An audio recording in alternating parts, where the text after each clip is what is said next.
So I call to order the Northborough, Southborough Regional. Oh, wait, I'm looking at like the wrong thing right now. The Northborough School Committee, Southborough School Committee, Northborough, Southborough Regional School Committee, and the Northborough, Southborough Superintendents Union Number 3 of Wednesday, April 29th, 2020 at 6:26 p.m.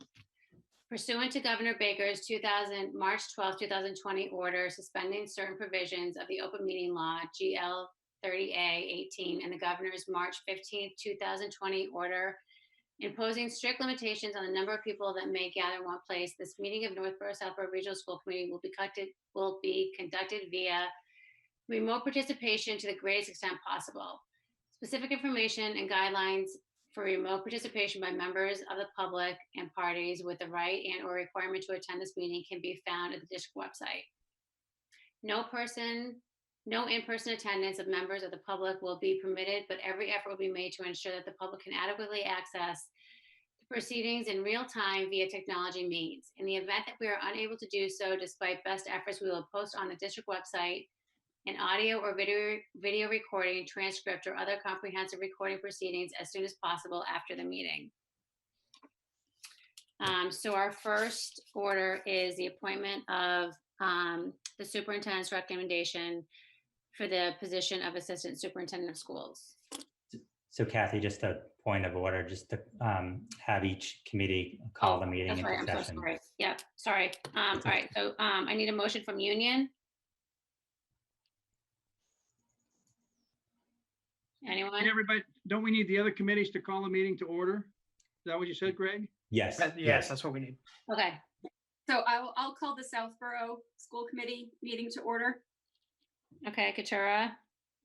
Kelly Gannett will call Northborough and the Union. Okay. And I called the region into the meeting. Okay. All right. So so the first item on the agenda was special recognition, but I think we're going to move that to the end to try to get Lynn Winter on, because recognizing Lynn. So then Lynn's here. Yeah, Lynn's here. Lynn is here. Mm-hmm. So welcome, Lynn. So I just wanted to take a minute and recognize your years of service on the committee. I know this is your last official meeting, and typically we'd have a chance to thank you in person for all your years of service. You've been, from a superintendent's perspective, in a short time that I've worked with you, you've been extremely professional, intelligent, thoughtful. Speaking on behalf of the former superintendents, you've truly made a difference in the lives of our students, and I thank you for your efforts. And as it is customary, we have a official citation, and I'll read it. It says, Commonwealth of Massachusetts State Senate official citation, be it known that the Massachusetts Senate hereby extends its congratulations to Lynn Winter in recognition of your dedicated service throughout your time on the Northborough Southborough Regional School Committee. And it is signed by the President of the Senate, Karen E. Spilka, Clerk of the Senate, Michael D. Hurley, State Senator Harriet L. Chandler, and State Senator James B. Eldridge. So again, and I'll turn it over to Committee Kathy Key, and if anyone would like to chime in on appreciation and gratitude of Lynn's service. Hey, Lynn, congratulations on your service. We are so going to miss you, but hope we can tap you for if we need any advice for anything. But we wish you the best of luck at your new job and everything that goes on in Vermont. Well, thank you. It's been my honor to serve the students in the community of the Northborough Southborough schools. So I've enjoyed every moment of it. And well, Lynn, I would also like to say thank you based on the I forget how many times that we have been chair and co-chair, and your collaboration, and you're just absolutely a delight to work with. And you and I happened to be thrown together during some of the district's darkest days. And I gotta say, it was so nice to weather that storm with somebody with such a clear head and so much information and so much just help and cooperation. And so thank you so much. And I'm so glad you were the right person in the right place at the right time. Thank you. Thank you. And Lynn, I'd like to thank you for your years of service and being on as the Northborough member on the region. And I enjoyed the time that we served on the boards together, and also the times that we collectively worked together on the different campaigns. And I'd also like to thank you for all the wonderful attributes that you have provided. And I think especially the one in the finance, when it came time to, you're serving on there, we always, went to your wisdom and to your knowledge of the financial. We knew that we were in good stride. So thank you very much for your service. I hope that you still stay in touch with us, and good luck in your new adventure with you and your husband and your kids. Thank you very much. Thank you. And I would say it's been a pleasure as well, and kind of echo what Joan said. I mean, the various accounting and audit skills that you've brought to the table over all these years have been invaluable, and are going to be very difficult to replace. Good luck in the future. Thanks for all your help and friendship and guidance over the years. It's been fun working with you. Thank you. I enjoyed everything. But it's overwhelming. So if no one has any other comments, so Lynn, I'm not sure if you can see my picture. So I have a gift to you. So I'm going to teleport this gift to you, token of our appreciation. And it says, in recognition of your dedication and service to the students of the Northborough and Southborough Regional School District from May 2009 to May 2020, presented by the Northborough Southborough Regional School Committee. So thank you. Thank you. I won't open this for you. I'll let you have the honors. And also, we have our token crystal apple, and it signifies the unique characteristics that each person brings to our district and community. So you definitely brought a lot of skills and knowledge and expertise. So thank you. Thank you. And then, Kathy, I think we should take a couple 5-minute break, and I brought a knife, and we can cut the cake in honor of Lynn. So Kathy was not going to be happy with this. So, Lynn, what is your favorite favorite cake flavor? Chocolate. This is a chocolate cake. Okay. Liar, liar. And I was quite busy today, so that's probably why I had so many issues with Zoom this webinar today. Greg, I'm seeing a different side of you. That's really very cruel to do that to us, okay? I'll keep the cake until we can meet again in person. I can't guarantee how it will taste, though. So Lynn, definitely let us know if you're in town in September or October, and come by, and we can try to, Okay. we can have cake. Yeah. Hopefully, at least now it's like you can eat the cake, and it's a virtual, as we're doing everything virtual these days. There's no calories. Yeah, no calories. It's the best kind of cake. So congratulations. Thank you very much. Okay, so our next is going to be the appointment of the superintendent's recommendation for the position of Assistant Superintendent of Schools. So I'm going to turn it over to Heather Richards to give an overview of the process. Although the committee is familiar with the process, I think it's important to share it with a larger community. And then I will share some information about our finalists for further discussion with the committee. So Heather, if you could provide some insight on the search process. I would be glad to. as long as I'm not on mute, right? You're not. Okay. So the position for assistant superintendent was posted back on February 4th, and we received over 50 applications. And at that time, we also asked for volunteers to participate on the initial round of the search committee. And we had a search committee that consisted of 12 participants, which included central office staff, administrators, school committee, principals, and parents. And the first committee was quite successful. We interviewed a number of candidates and decided on 3 semifinalists to move forward to the next stage of the process. And in the next stage of the process, we had another search committee that consisted of some of the same members that were on the first committee and also some new members. We had 10 people participate on the second committee. And at that point, we used the job description.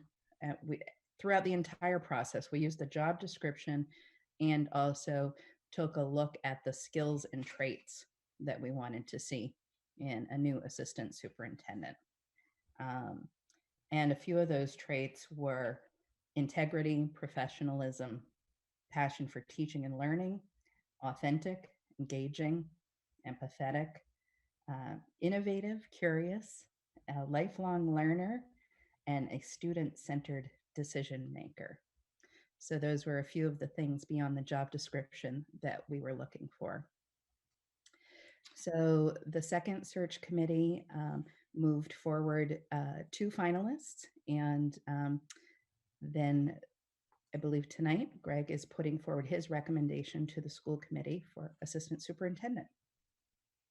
So just before I speak to the appointment, I just want to thank Heather Richards for her leadership in the search process. She did a fantastic job. She was very organized, very thorough, very thoughtful. And I think the process yielded an outstanding finalist. And that brings me to introduce to the committees Dr. Stephanie Reinhorst as my recommended finalist for the position of Assistant Superintendent. So Dr. Reinhorn brings to the role of Assistant Superintendent 20 years of experience in education. She began her career in the Boston Public Schools and had a variety of roles from classroom teacher to instructional coach in teaching and learning, math coach, K through 8. She was also part of the Boston Public Schools Principal Fellowship. And I think she had a wonderful experience around teaching and working in schools in her Boston Public School years.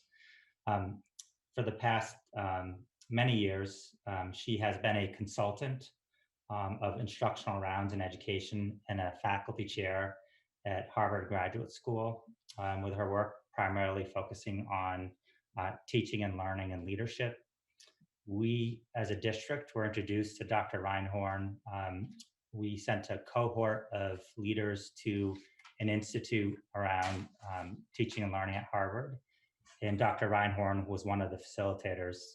We were all very impressed with her expertise and knowledge. And we brought back our learning to our district, and we actually had the fortunate opportunity to have Dr. Reinhorn work with us as a consultant, and she's been serving in that capacity for a couple years. So she brings to the job an outstanding network. She's worked all over the country with public schools around teaching and learning and developing principals leaders. We have seen her work firsthand, and I think we have a little bit of the best of both worlds in the sense that we are a unique district, and that people don't always know what the job entails when you work for 3 school districts. You have 3 budgets and 3 grants.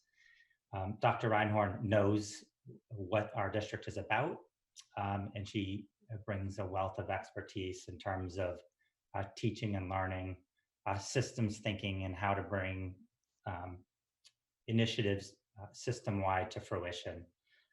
So at this time, I'm pleased to present my finalist recommendation for appointment to the school committees, and that is Dr. Stephanie Reinhorn.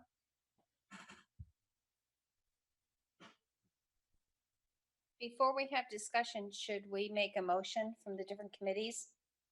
Or do you want discussion first? So I don't know. So I know not everybody was able to be on the last interview with her this past week or last week.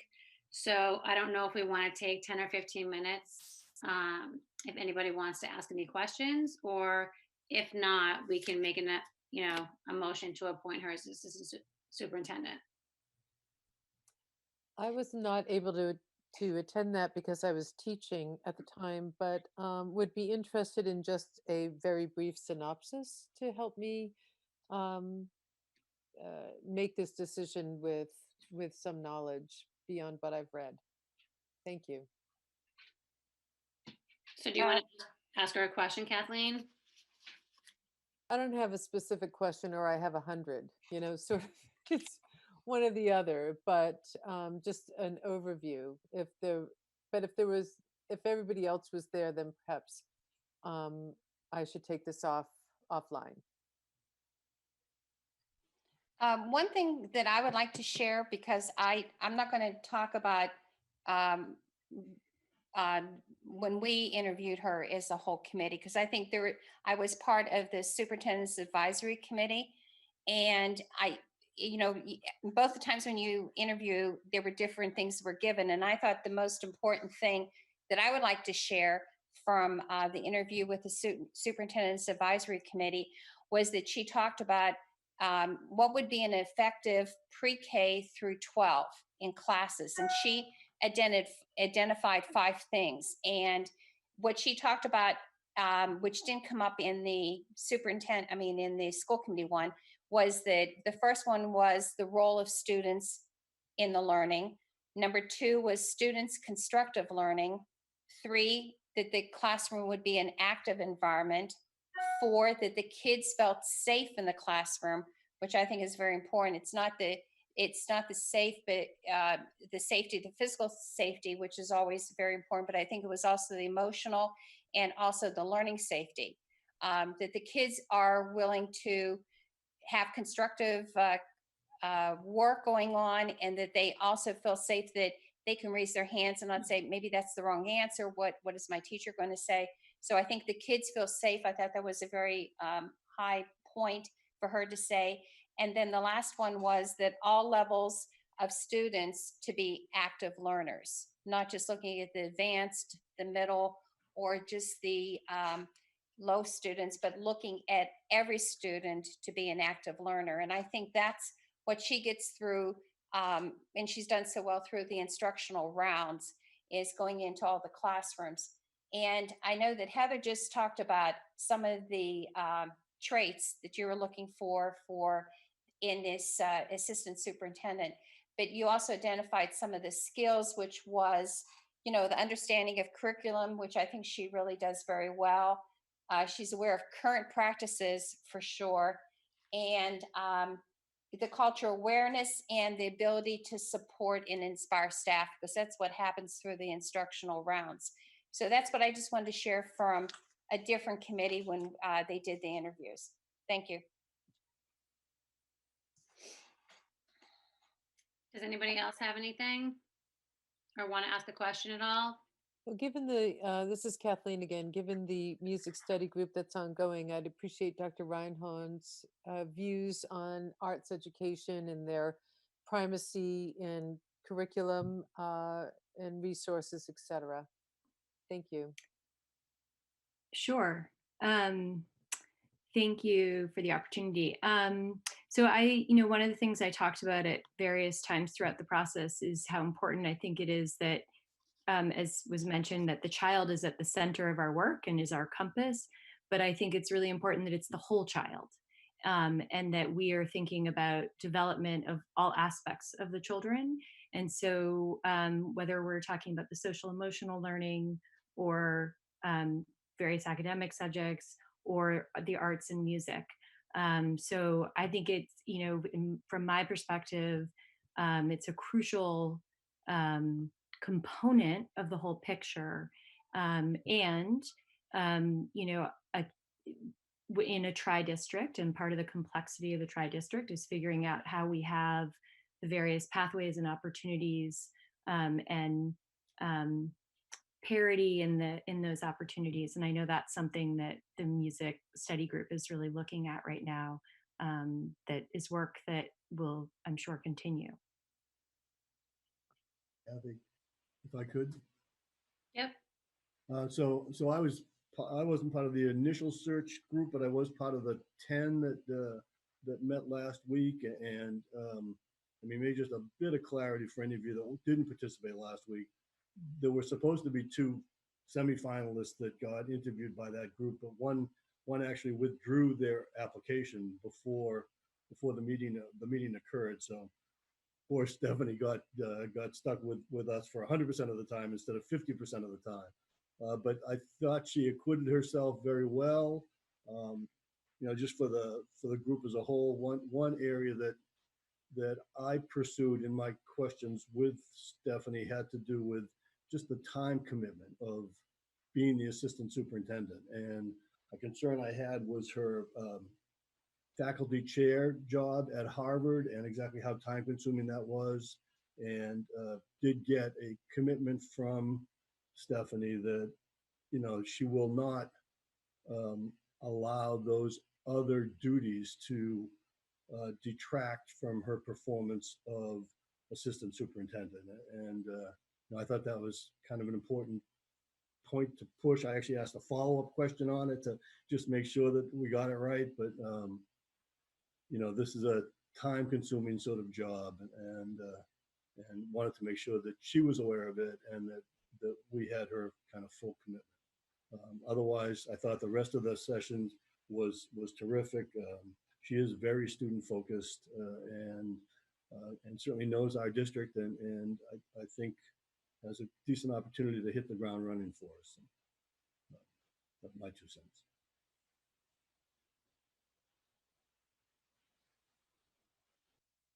Does anyone else have anything? I just have something. One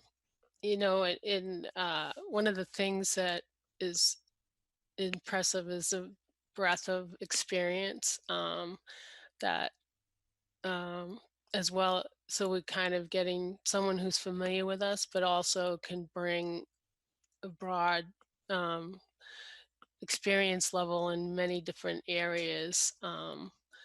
And having,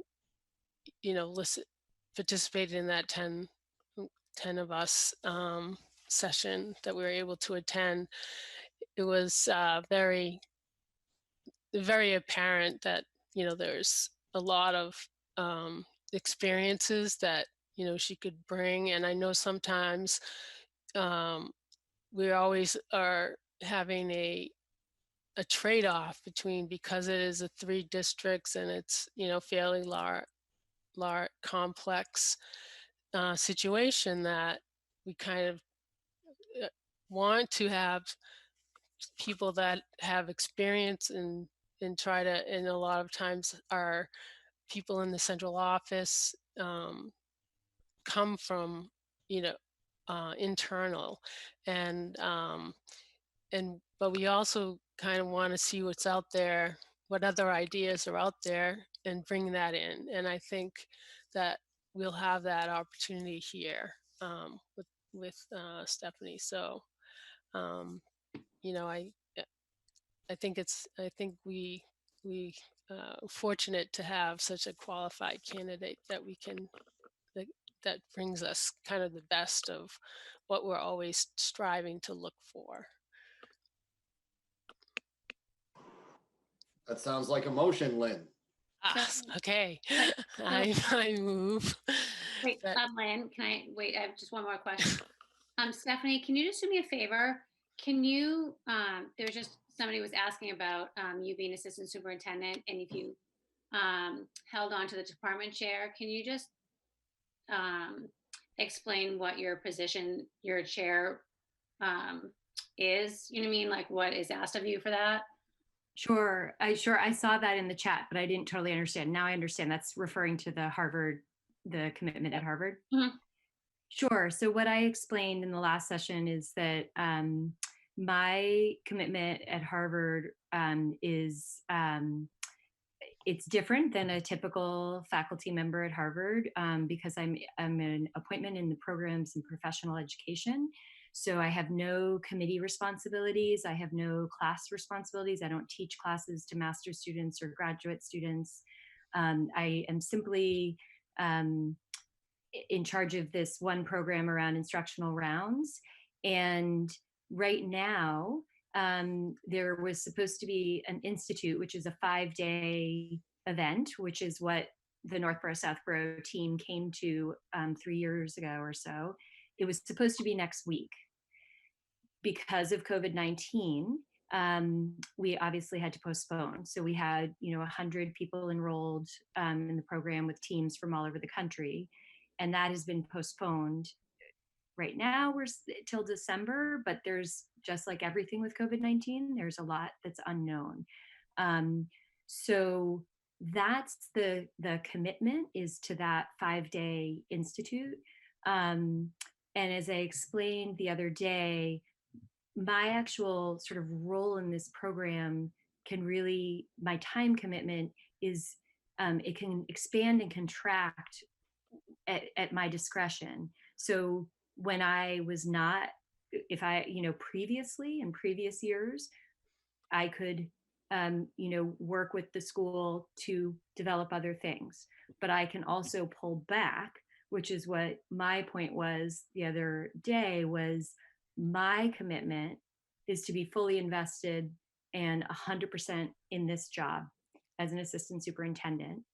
I have a commitment to this one 5-day institute, which we still have to figure out, but that I would be working with Greg to make sure that we work that out in a way that works for Northborough Southborough.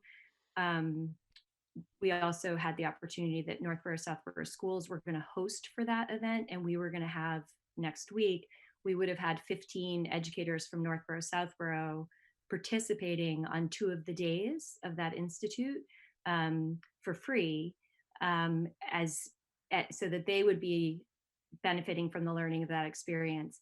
So there's still that possibility.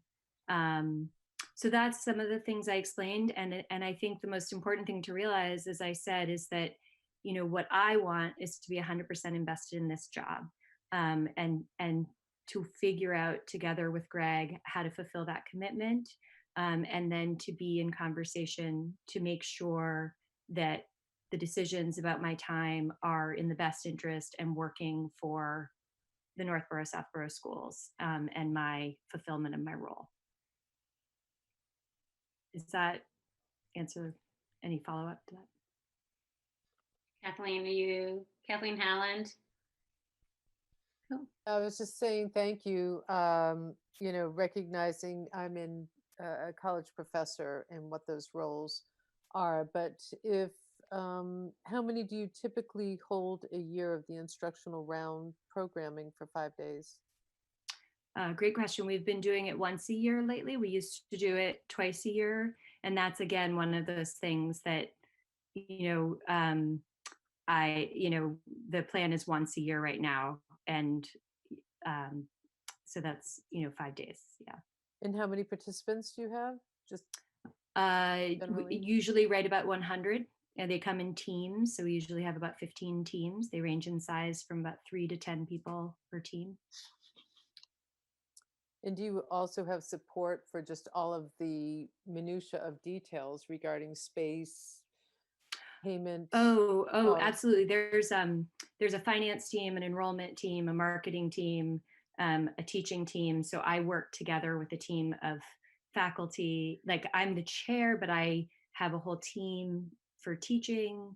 There's an operations team with like multiple layers. So, and I have worked with all of these people for more than 10 years. Yeah. So for example, the operations team, one of the things that I have often pushed for is to say, I need the same person that has done this before. because we run visits into schools and it's a complicated operations. So I have a lot of a huge network of support to run the program. That's great. Thank you for your responses. And again, I'm sorry I couldn't be there on Monday. Oh, that's okay. Thank you for asking. Okay, so is there any other questions? I have a comment, if I may, Kathy. Yep. Thank you. I just want to point out that the other side of this responsibility is this great wealth of information that Dr. Reinhorn's bringing with respect to instructional rounds. I used to work at a charter school in Boston, and they were early adopters of instructional rounds, and I saw a huge difference that it made with respect to professional growth and the teaching that was happening at that school. So I think it's a huge asset. And I just want to point out to my fellow committee members that I think that's something we're going to benefit from greatly as a district. Thank you. Okay, so usually it's 6 from the union and the regional school committee that votes for this. But in history, we've opened up to all committees. So I just need a motion and a second to appoint Stephanie Reinhorn as our new assistant superintendent.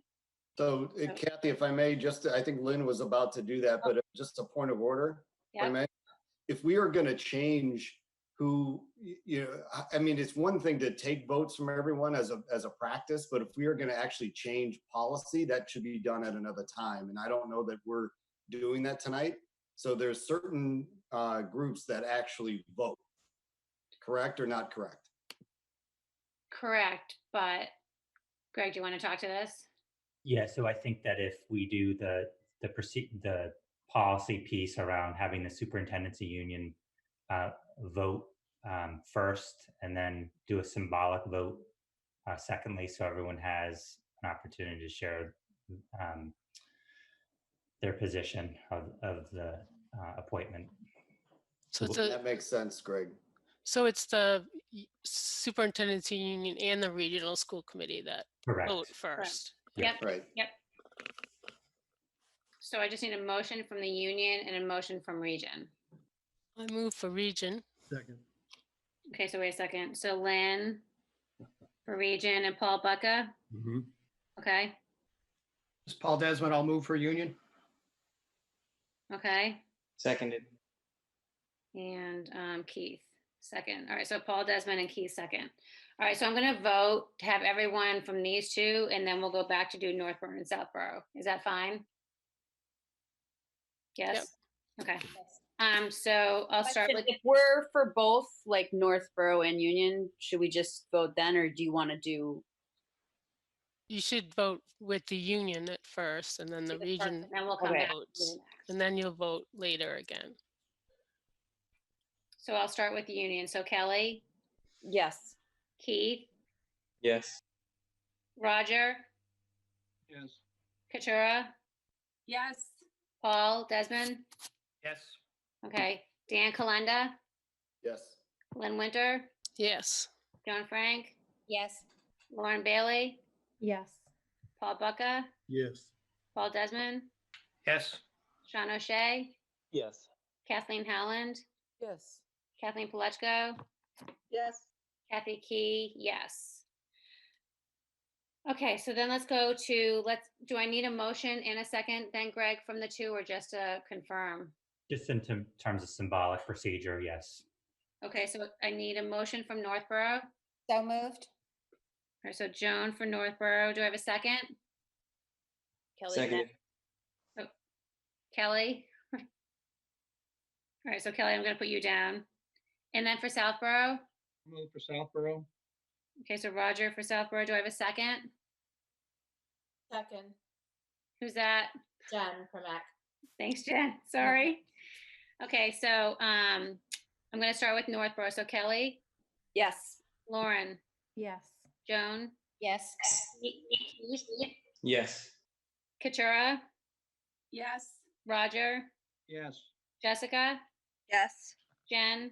Yes. Paul Desmond? Yes. Congratulations, Stephanie. Welcome to our very district. much. Welcome. Congratulations. Thank you. Congratulations. Thank you very much. Okay, so our next, Kathy, could I just, through the chair, could I just ask Dr. Reinhorn just to say a few words? Yep. Sure. Thank you, Greg. Thank you all so much for your support and your confidence in me. It's really been such a pleasure over the last, now it's almost 3 years, to be getting to know the district and colleagues within the district, and I've been so impressed, and feel like I've just learned. It's just the beginning of my learning, and I'm so excited to go forward, learning from all of the folks in the district and together with them.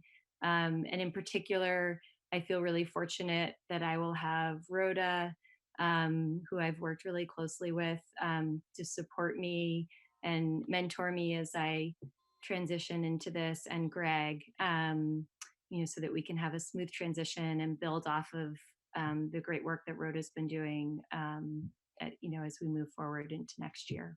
So thank you all for your support, and I'm really looking forward to getting to know you all better. Welcome.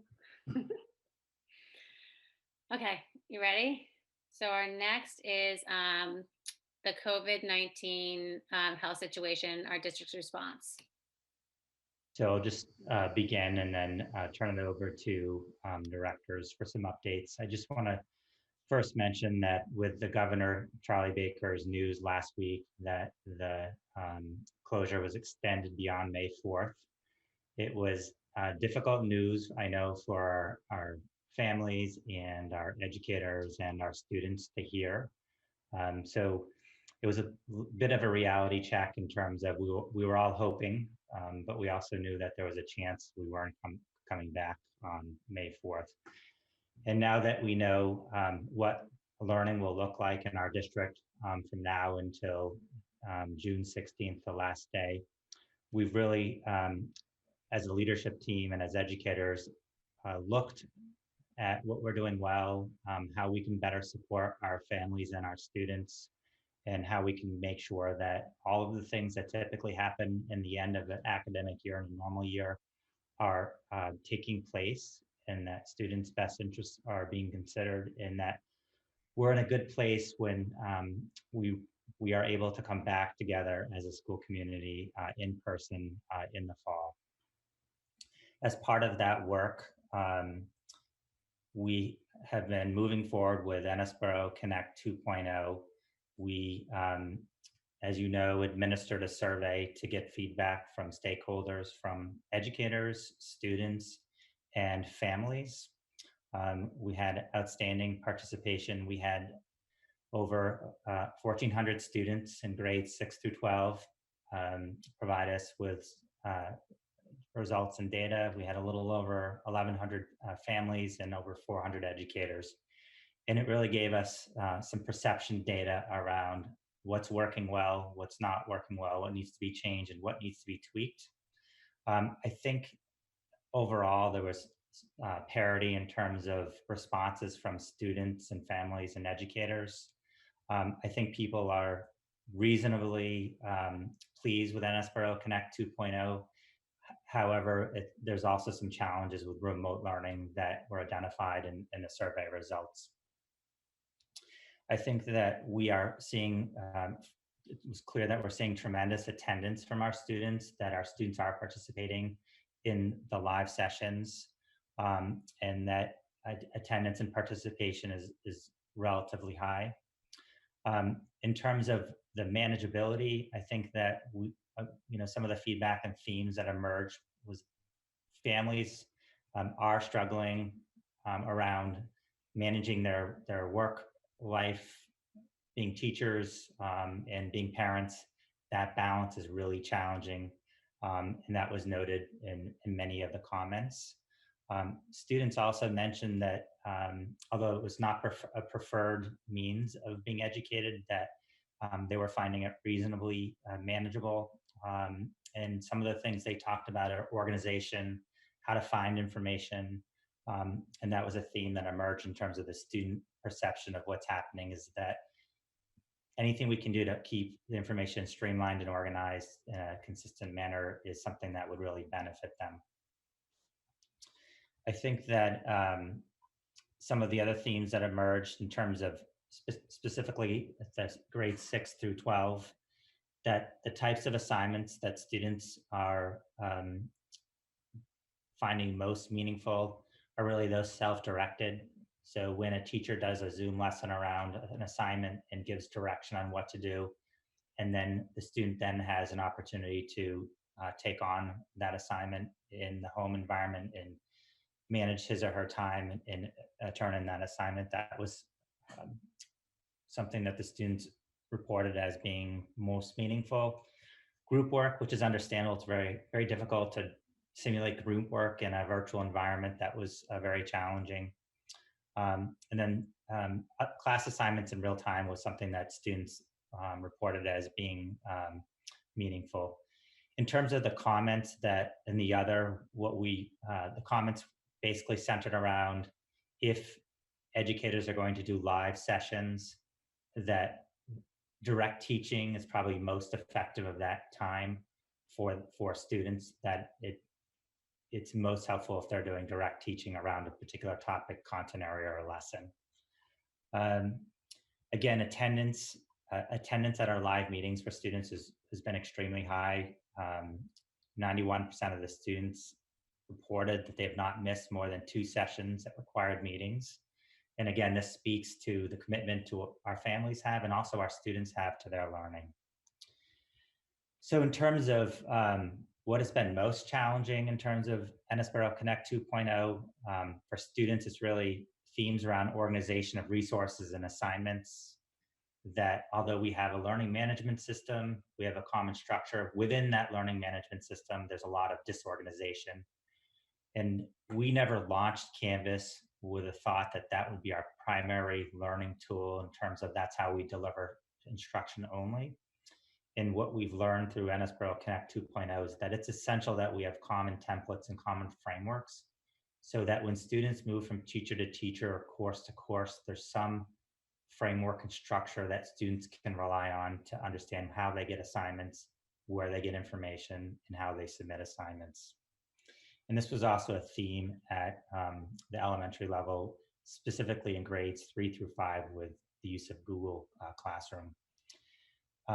So consistent place where assignments are communicated. Volume of emails is something students spoke about. Time management, students are really struggling around executive functioning. So in a typical school day, their day is very structured. They go from class to class. They don't typically have to think about time management within the educational setting. This is really forcing them to budget time, to think about when things are due, and to chunk things out. And they commented that on that significantly. And then motivation. So trying to find motivation to learn in this remote learning environment has been something that students commented on as being challenging. So in terms of some themes, the student themes were don't change too much, that they're trying to get into a rhythm and they feel like they're understanding the systems and teachers are understanding the systems, that yes, there are changes that need to be made, but those should be minor in nature. They talked about consistent place where assignments are communicated. Students also talked about some of the challenges around an 18-minute class, that if classes can be extended to 30 minutes or 25 minutes, that would be very beneficial in terms of their learning and not feeling rushed through class. And then again, I mentioned standardizing Canvas. So in terms of themes for families, again, I mentioned work-school balance. It's challenging that, again, for families where they're working from home as well, trying to manage the learning of children in the household, it's really challenging. At the elementary level, and the time the child needs for support, so that many of our families talked about, they're spending a lot of time supporting the learning that's happening, which is completely understandable. Early developmental levels, students do need some extra support, but that was really something that was a theme that emerged. Volume of emails. Families also talked of the inconsistency of how information is presented in Canvas or within Google Classroom. There's a lot of different methods for getting information to families and students. And they also mentioned classes were short classes. So the themes in terms of what should we do moving forward for the last 6 weeks of school. Many families talked about the power of video conferencing, and especially at the elementary and middle school level, that students are really finding the value in seeing their peers, seeing their classmates, seeing their teachers, hearing their teachers, and it's really creating a sense of a community. So they'd like to see additional video conferencing sessions within some of our classrooms. Daily interaction with teachers, again, whether through video or other means, was a theme. And then more social interactions and outlets for students. So more interest-based groups and opportunities to connect. So whether it's a Lego interest-based group in Zoom or so forth, families were really looking for more outlets for their sons or daughters. Increased time for learning. Again, I mentioned that. And then a theme that emerged was don't change too much. We're trying to build and establish rhythms and routines. So this is summary data. So we did provide disaggregated data to each principal based on school, elementary, middle, and high school level.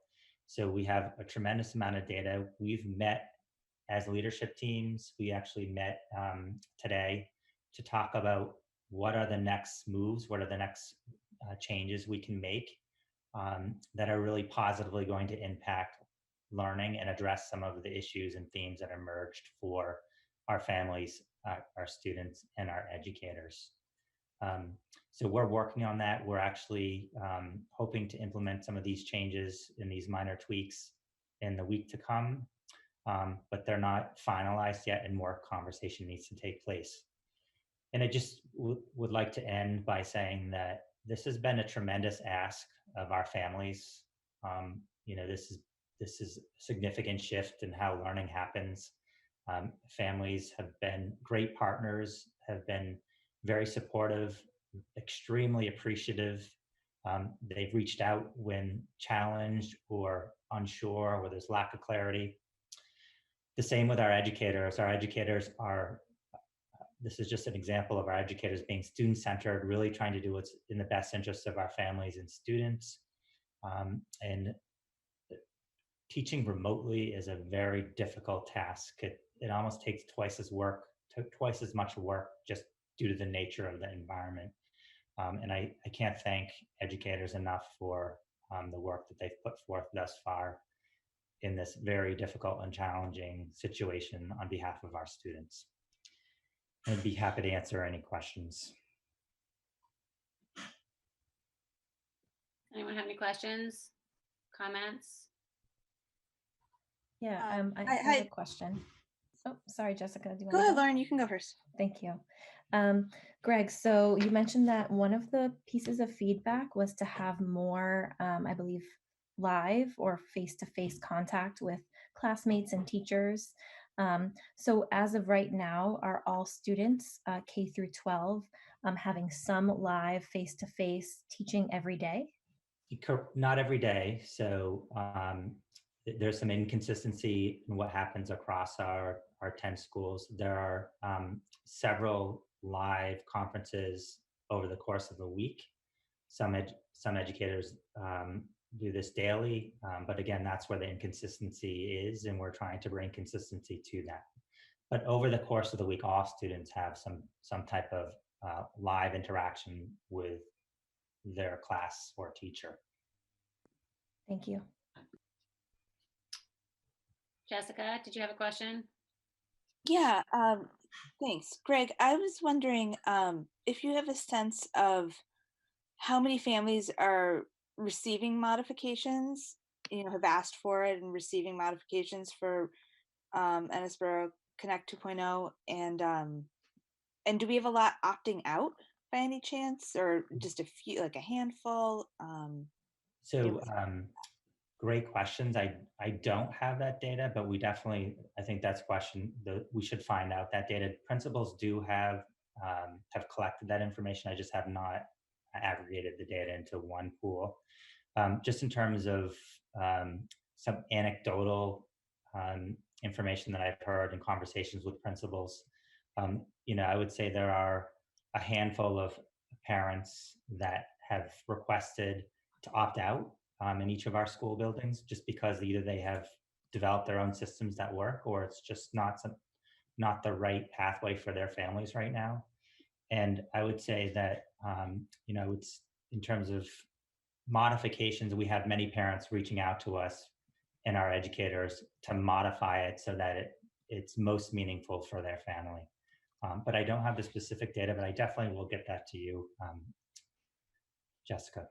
Okay, thanks. And my second question is, the survey, there's a lot of, it seems like a lot of people are saying that they're really struggling with being teachers and parents at the same time, especially, families who have one or two parents who work.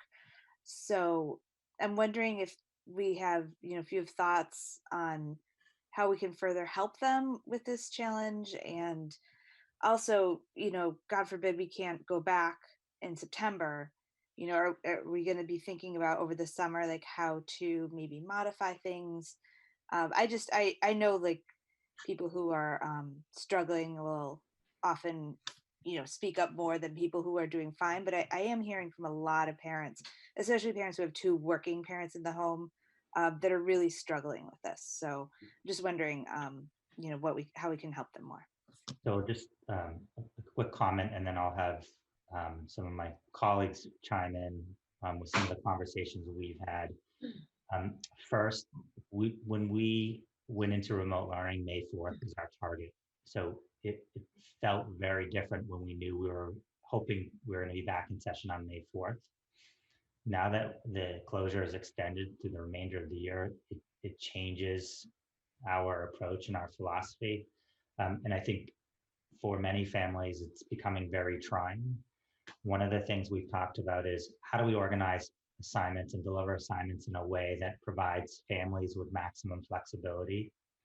So one of the things, again, we talked about today was providing assignments Sunday evening in advance for the week. So then families can budget and manage time around working schedules and so forth, versus having those daily assignments where they have to, stay to more of a rigid schedule. That was one piece that we talked about as an adaptation in trying to work with our families. The other piece is trying to be more clear on our assignments. So if we're giving assignments that require a lot of teacher direction and teacher instruction, and it's really not at independent levels for our students, then it's really difficult for parents to work remotely and help students with their assignments at the same time. So really looking at the level of assignments that we're providing and making sure that there's a level of independence that students can take on what they're being asked to do in terms of the have-to assignments. And then looking long-term, we definitely, some of the organizational structures you can't adjust to currently. So for example, how classes are created in Canvas, that's a bigger conversation that you want to launch a school year in with those structures and frameworks in place. Some of those pieces we're talking about in preparation for the fall, so that if we are in a situation where we have a remote learning or a hybrid learning situation, that at least the resources that we're providing are consistent, aligned, and manageable for our families and students. I have a question for Greg. Can I go ahead? Yeah, sure. I just want to say thanks, Greg. That was really helpful. Oh, I'm sorry if I cut in. Greg, my question is, how is the curriculum being taught through here? Is it at the teacher's discretion, or have there been guidelines given that during a week, so many minutes of reading or so many minutes of math, social studies, or is it the discretion of the teacher? So we have established guidelines for content areas, particularly around elementary.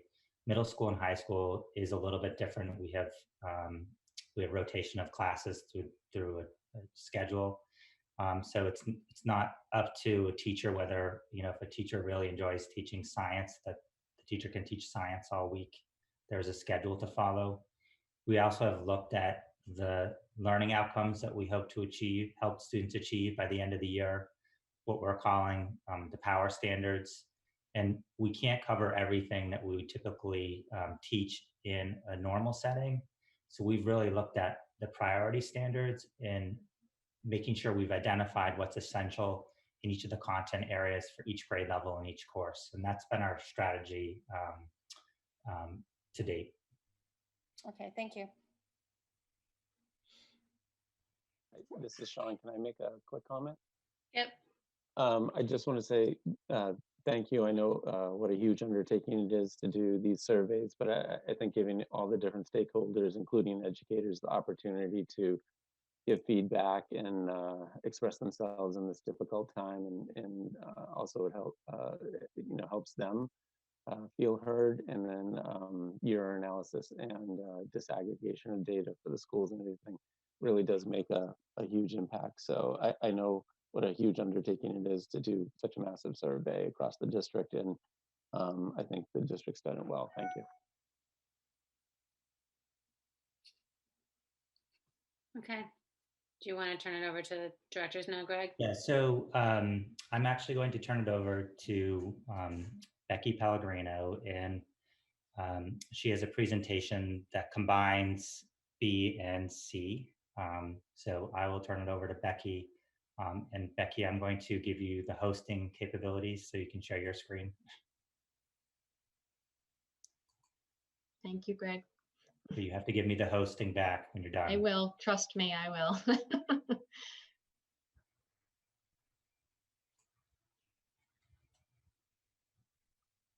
Okay.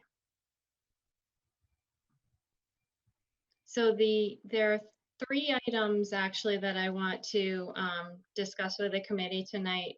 The first two are on the agenda, and that would be the NRT contract. We've worked with NRT to negotiate an updated memorandum of understanding. The second would be on our hourly employees, because we had previously voted to continue to pay those hourly employees through the first closure up until May 4th. And then the last item is on our preschool. And since that does involve both communities, this is the appropriate forum, I think, to have that conversation about preschool and tuitions. So just an overview, and I know that the MOA was included in the packet that Greg had sent out. Our current proposal is to pay 80% of the contractual rate from March 13th, which was the date that we had closed through the end of the school year.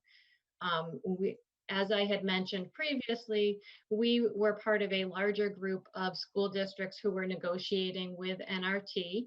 And so we have worked together on this agreement, and the MOA also states that if one of the districts that contracts with NRT receives a rate that is lower than this amount, that we will also receive the lower figure.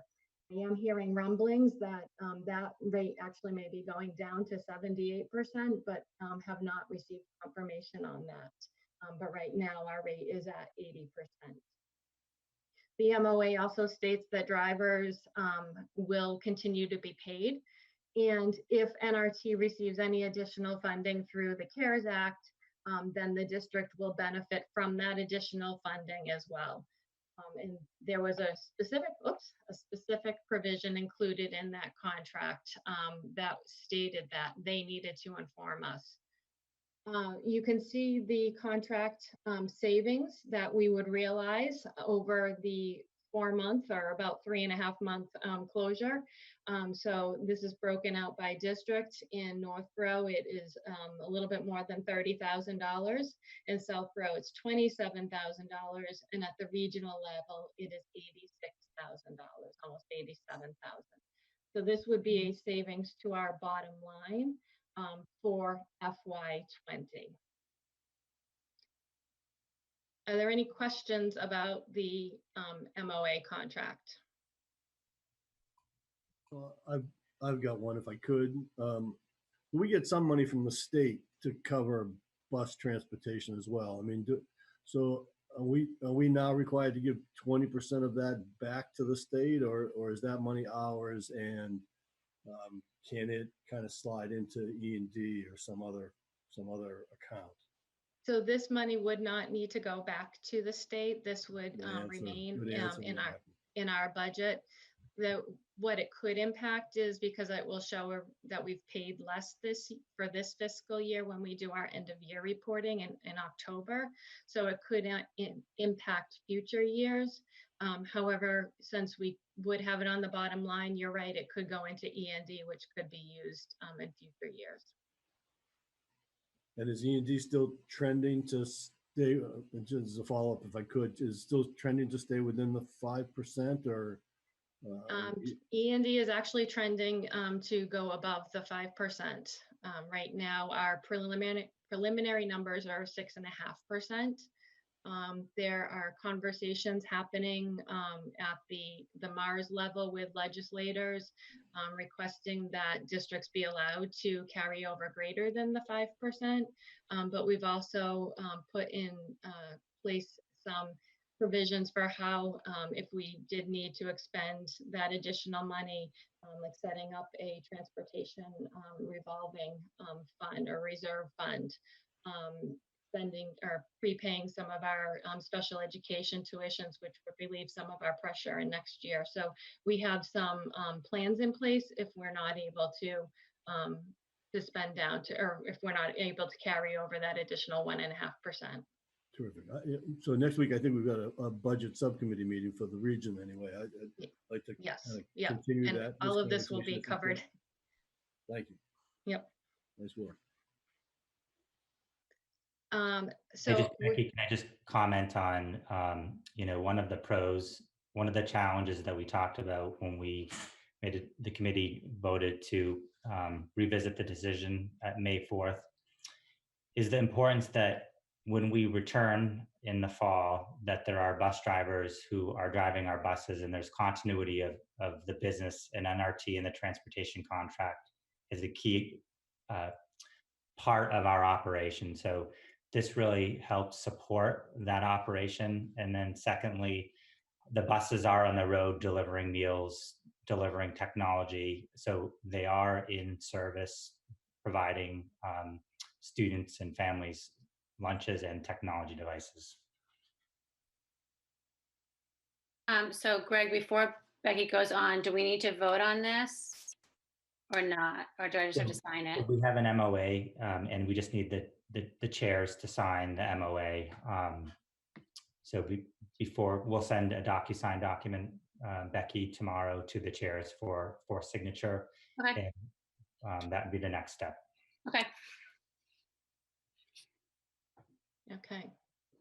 So the next piece that we wanted to discuss tonight were our hourly employees.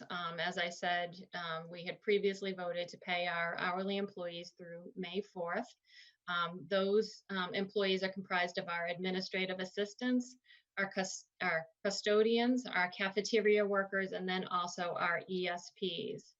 And so what I've done is I've broken down in each category what these job functions are currently doing for the district during the closure. And then I've also given you some wages so that you can look to see what is being paid out to them. So our administrative assistants are continuing to perform many of the jobs. They're going into the schools, they're checking the mail, they're checking phone messages, they're following up with families. They are working closely with actually the finance team so that we can close out any outstanding orders or forwarding any invoices. We're checking our open purchase orders with them. And they're doing a lot of the work that they would be doing normally in schools with their principals in terms of planning for the upcoming school year and also for the closing of this school year. So you can see the wages, and I have broken those out for you. for the first closure, which would have been from March 13th through actually the end of this week. And then also for the next upcoming, the 2 months of May and June. And so you can see what those wages would be in those categories. And I've broken that down for you by district. The next group are our cafeteria workers. And so as Joan, you were mentioning at the beginning of the meeting, you're seeing the buses go out and deliver meals to families. So some of our staff are continuing to work during the closure to help to prepare those meals and to get those delivered to students. Actually, this Friday is School Lunch Hero Day. So it's a day to recognize those folks who are helping out our families during the closure. The cafeteria staff also have at-home training opportunities available to them. And there is actually a project that we have going on that we are going to need some staff to do some data entry. So we are finding creative ways to keep these people engaged while they are not able to go in and serve meals on a daily basis. So our cafeteria workers, it's a smaller group, and these are actually paid through our revolving funds. These are not on the operational funds. And again, the same thing where I've broken out those wages for you for the first closure and then for the second closure and by district. The next group, actually the custodians, and this has changed since this presentation was sent to you. Right now, what they're doing is they're working alternating shifts to ensure that our buildings are secure and that we don't have any water leaks. Everything's in fine working order.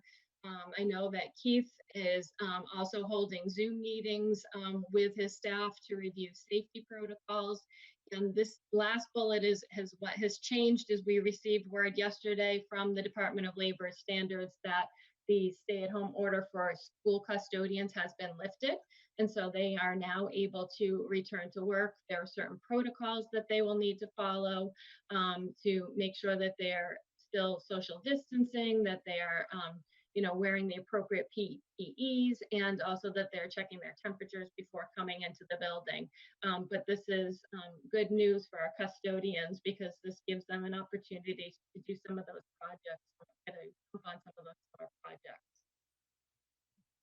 So I will not spend too long on the custodian wages because, as I said, they will be able to return. And I know that Keith is formulating a plan with the facility managers for that return. I have a question about the custodians returning and stuff. What about the classrooms? Are teachers ever going to get a chance to go back and break down classrooms before?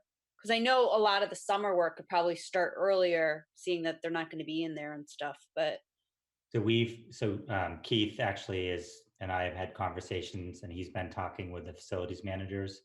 We are putting a tentative plan in place so that teachers will be able to come back with certain protocols and clean out their classrooms and prep their classrooms for summer. If you remember last year, we instituted a new cleaning protocol, an end of year protocol for preparing classrooms due to the mold issue that we had in Northborough. Those protocols are now in all 3 of our districts. And then Keith is working on a plan to have our students return and empty out lockers, clean out desks, and so forth. We're just buying some time in terms of seeing what types of safety protocols are required. So most likely that will happen toward the beginning of June, mid-June. great. I know my kids are worried about their toolboxes. When do we get our pencil kits back? Thank you. And the last group that I wanted to point out are our education support professionals. So this group of individuals they're instrumental in the work that's being done right now. They are continuing to support our teachers. They're participating in a lot of the online sessions that are happening. They're connecting with our families and making sure that if they happen to be someone who's working one-on-one with a student, that student, their needs are being met. And I know that they're also engaging in online professional development opportunities as well. So there's a lot going on with these individuals because they're working, with our student support services team and or kindergarten as well. Some of these folks may be working in kindergarten and preschool. So they're working with a population that really does need that one-on-one support. And again, I have broken out the wages for those folks and by district. And this is really the largest group that we have talked about because they are in all of our buildings and they're so instrumental to the work that is going on right now.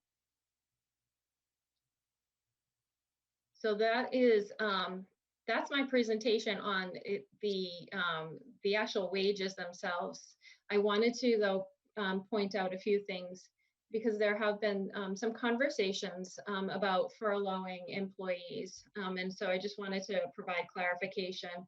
If we were to furlough employees, they would be eligible to collect unemployment.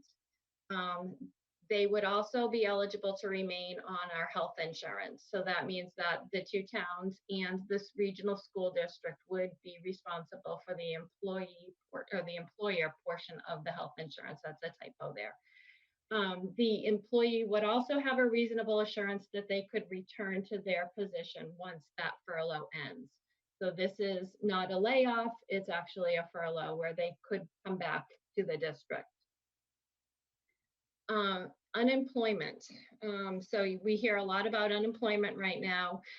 If we were to furlough them and they were to receive the unemployment, they would receive approximately 50% of their base wages plus the additional $600 federal payment that the CARES Act is providing.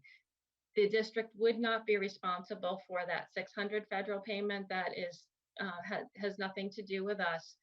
And I actually participated in a conference call. There's no shortage of Zoom meetings right now with area business directors and an unemployment specialist. And it was his explanation that under the CARES Act, the district would be responsible for approximately 25% of the employee's base pay due to the federal funding that is out there.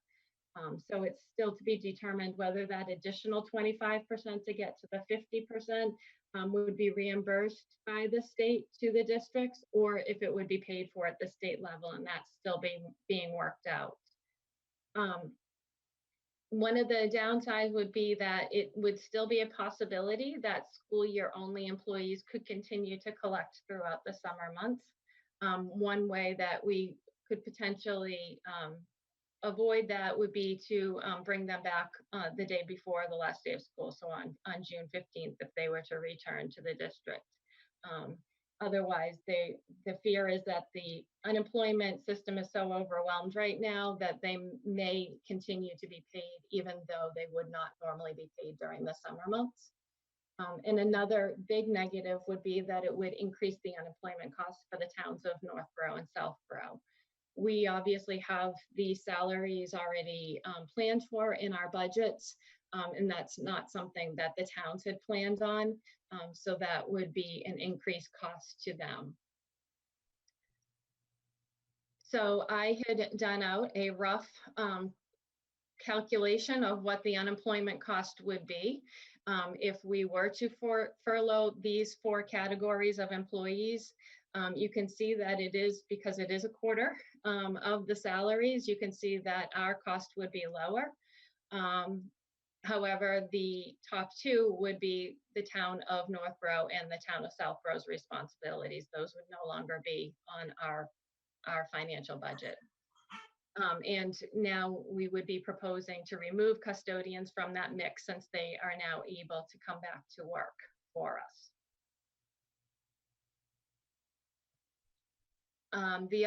So it would be our recommendation to continue to pay these hourly employees though. These folks are all performing some service to the district. It may not look like it normally does, but they are all contributing. Additionally, the commissioner had recommended, strongly recommended, that we continue to pay our hourly employees to ensure continuity of service. And I also think I want to be mindful of the 2 towns' budgets and the impact as well. Any questions on the hourly employees? I have a couple, if I could. Sure. The cafeteria workers, are paid out of a revolving fund that gets its money from the kids buying lunches, right? Yes. So, from an accounting point of view, a bookkeeping point of view, I mean, does that create some sort of a different issue for us if we're now paying them out of I guess we'd be paying them out of a different account, or does the revolving account have that kind of cushion in it that we could cover them for the rest of the year? So the answer to that varies based on the district. At the regional level, there is enough of a cushion that it would be able to absorb these continued costs. In the two towns, in Northborough and Southborough, there would be a deficit in the revolving. However, there are enough areas where I've been able to find savings because of the closure that would offset those salaries. Okay, and then my other question would be, have we talked to the two towns, administrators or advisory groups about, what they would like us to see? I mean, I understand that that this would increase a cost for them, but frankly, our costs are their costs anyway. So whether we pay it out of a school budget or whether they pay it out of an unemployment account that's not planned and funded, it still comes out of the taxpayers' pockets either way. I mean, have they weighed in with an opinion here? So I did have a chance to speak with John Kader and Mark Purple. I stay in close contact with them. They are having the exact same conversation with their boards and are collecting data. One of the things that they did point out was that they do have some employees who just can't perform their job functions because it requires them to be there. So that was one thing that we had a conversation around. I guess the question I have is, can we run our operation? Can we continue our food services delivery, the remote learning, providing student support services, and get our buildings ready for the fall of 21 if we lay off people or furlough people? And after many conversations with Becky and Keith and Julie and the leadership team and principals, it would be very difficult to resume our operations and continue what we're doing currently. And I know that I'm not sure if Dan would like to weigh in on the conversations that the select board in Southborough are having around this topic as well. No, you're exactly right, Greg. The topic is front and center. I have nothing that I'm able to share of anything definitive at this time, but it is, and we have a meeting next week, and I'm confident it'll be brought up again. But trying to do everything we can, just like the region is doing. I will say one difference too is that our employees, our ESPs, our cafeteria workers, they all have an end date of June 16th. Their work ceases at that date. And then they come back obviously in the fall. And one of the concerns again is that we have not answered this question. Will we have to pay unemployment costs over the summer months because they are on unemployment? And that's something that we're researching. So is it premature to ask us to vote on this, or until you have those answers? So, I don't think we can continue. I'm confident that we cannot continue our operations in terms of providing ESPERO Connect 2.0 without the work of our education support specialists. They are hired specifically to work with our students who receive IEP services, and they are providing support in that manner currently, just in a remote environment. Our custodians are coming back to work. We need them to get our facilities ready and so forth. Our clerical staff, our administrative assistants, they are, without those folks, we wouldn't be able to operate on a day-to-day. They are helping do the administrivia of our work. and we're getting into a point where we're going to be launching another academic year, and preparing for that is significant. The area where I would look at is cafeteria. We do have a team of cafeteria workers who are helping support the food service operation that we have, but not all are involved. So I'd want to look closely at our food services operation, also because it's coming out of a revolving fund, and it's a self-sustaining operation, and without receipts of food sales and so forth, it's actually taking from our operational budget at this point in time. Greg, to build on that topic, right now everybody's receiving free lunch who wants it. Is there any thought to actually charging the people who typically usually pay who are receiving the lunches? So yes, so we're looking into a couple. We are getting reimbursed for lunches from the federal government. So that is a positive. So that's helping offset some of our costs. And Becky and Keith can weigh in. We are waiting to hear if employee costs can also be reimbursed for these operations. But the other piece that we're looking at is if our families are in need of lunch and food services currently, that need doesn't necessarily go away over the summer months of July and August. As more and more families experience hardships, what types of supports are they going to need, and what types of opportunities is the federal government going to provide communities and districts to continue those types of operations of food services? I have a question for Becky. You listed out the different people that are on the hourly wages, but I didn't see here the librarians. Are the librarians salaried or are they hourly wages? The librarians are part of the teacher's contract, so they are salaried. They are, okay. Thank you. If And I- a follow-up, in what capacity are the librarians helping out during this time? I would defer to Greg on that. I know that all of the teachers are participating in the ESPERO, Connect 2.0, but what specifically the librarians are doing, I don't know. So they are teaching their library classes. They have a schedule. They are working with groups of students. They are teaching reading, but basically they're maintaining their typical class schedule, or they're meeting with classrooms in a special rotational model. And then at the middle school and high schools, they're involved in classes and planning and direct instruction to students. Okay. I would just like to say, it seems like from, Becky, from what you went through, that the people are working, and it's not like, that we're paying them and they're just, sitting at home. They happen to be hourly, but they're still working for most of the categories you talked about. And like, the custodians are now going to be able to go back into the schools and do the work that they need to do. So, just for the month and a half, it seems like, we were able to find,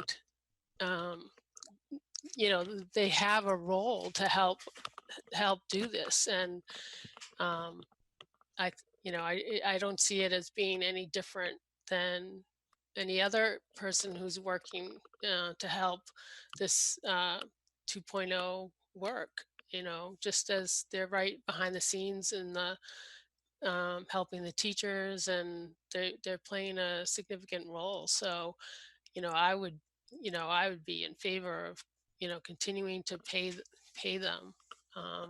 And, there's money of, we talked about it at our last meeting, where there's money that we've saved because of being closed. And then there's also money that we've expended for sure. But we can put forward in, for FEMA money that's available. So even if our insurance doesn't cover it, which it may not, where there's I don't think we're like in, it seemed like we seem from the last meeting that we're ahead of the game. And, you know, to me, it seemed like for the month and a half that's left, and then therefore, you know, the potential risk of the people would definitely continue on unemployment, like through the summer. I mean, if I was them, I would. So, you know, you have that as a consideration. If I could, Lynn, I think I heard the same thing that you did. I mean, we can't do 2.0, nor can we prepare for next year's classes and curriculum without the help of the ESPs and the admins. I think the only issue is, a handful of cafeteria workers who are, at least some of whom are going in there every day and preparing all these lunches that NRT's driving around the two towns. The idea of furloughing some of them and then bringing them back for one day so that we can, get around some unemployment collection. I don't like any of that. That doesn't sound like our culture or necessarily the right thing to do. It's and Greg, were you kind of hinting that maybe we keep the cafeterias going in the summer? What was that all about? Where are you going with that? So we're looking at every opportunity to use the CARES Act to support our families in our two communities. We would not be able to do that unless there was some type of federal funding to sustain that operation. But we're trying to look at every opportunity for CARES Act money to support our families and families who are most at risk in terms of needing food and so forth. That's terrific. So who's chasing that for us? Mr. Keith Lavoie. And Mrs. Becky Pellegrino. We're all chasing it. Yeah. Keith's not sick of me yet, so. If I could just chime in here. So this is for a really short period. It's not that long. And as stated, there is such a risk of unemployment and all of the paperwork and the work behind unemployment and contesting it if needed. And just to remind everybody, if there were layoffs, those are true vacancies, and we would have to go through the recruitment and hiring and onboarding process again in the fall. So I wanted to share that with you. And at 5:30 this evening, I was just on the phone with one of my colleagues in a surrounding town, and they are paying their ESPs, admin, and food service and custodians. So I just wanted you to have that information. So Kathy, I based on all the great reporting back from Becky and from Greg and what Heather has just said, I'd like to make a motion for Northborough and the region that we continue to pay hourly employees through now until the end of the school year, which is June 17th. June 16th. 16th, sorry. I second that. This is Kathleen.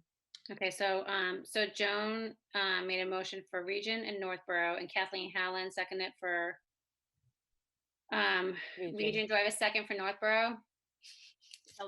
Lauren. All right, so Lauren. And then I need a motion and a second from Southborough. Make a motion for Southborough. Okay, so Roger for Southborough. I'll second. This is Paul. Paul Desmond, second for Southborough. Okay, so it's a roll call.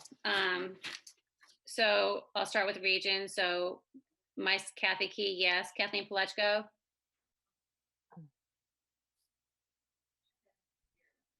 Kathleen Palechko.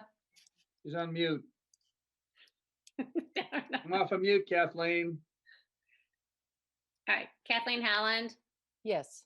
Sean O'Shea. Yes. Paul Desmond. Yes. Paul Bucca. Yes. Lauren Bailey. Yes. Joan Frank. Yes. Lynn. Yes. Dan. Yes. Kelly. Yes. Lauren. Yes. Joan. Yes. Keith. Keith, Yes. Katura, Yes.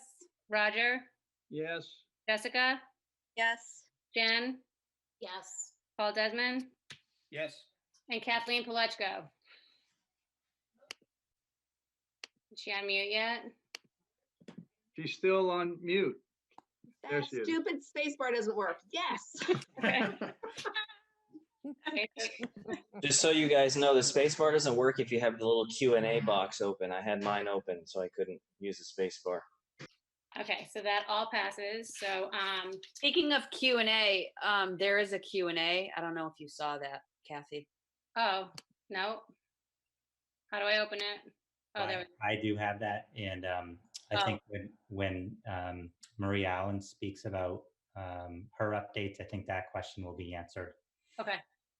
So, so the question is, I'll ask the question. The question is, you know, basically how are student support specialists being utilized to support students, and specifically if a student had a one-to-one in the regular academic setting, how does that look in the remote setting? Okay, and do you want me to answer that now? When we get to you, if you could touch upon that, that'd be great. Okay. Kathy Key? Yes. I have a question before we go on. If I look at the superintendent's memo for the previous thing that we had, talking about the bus transportation contracts, it said a vote to approve. But Greg, you said you just needed the signatures. Do we need a vote to approve that bus transportation contract? I don't think it hurts to go back and vote that. I think it doesn't hurt. I don't think it's necessary, but if we wanted, if the committees felt more comfortable voting, It's okay. It was just that in your memo you said vote to approve, so I just wanted to make sure. It's fine if you don't feel that we need it. Greg, do you want to vote it or not? it's not necessarily required. Okay. As long as the chairs sign. Let's not, yeah. I say let's not. Okay, fine. All right. So, Julie Doyle, is she next? Yeah, so Julie's going to give an update of technology and digital learning. So Julie. All right. Hi, everybody. So just to, as you can probably well imagine, the technology department has been very busy. I've appreciated all their efforts. Everyone is, collaborating great as a team. We have been used to supporting teachers and students and administrators, but now we're also supporting families at home. So we have families calling in with questions about accessing online tools or the devices that we've loaned. So the technology department is working hard. The instructional technology team has been offering virtual PD sessions, and we base the sessions that we run on the feedback of educators and their needs, and these have been very well received. We record the sessions for the teachers to access if they can't be there for the live sessions.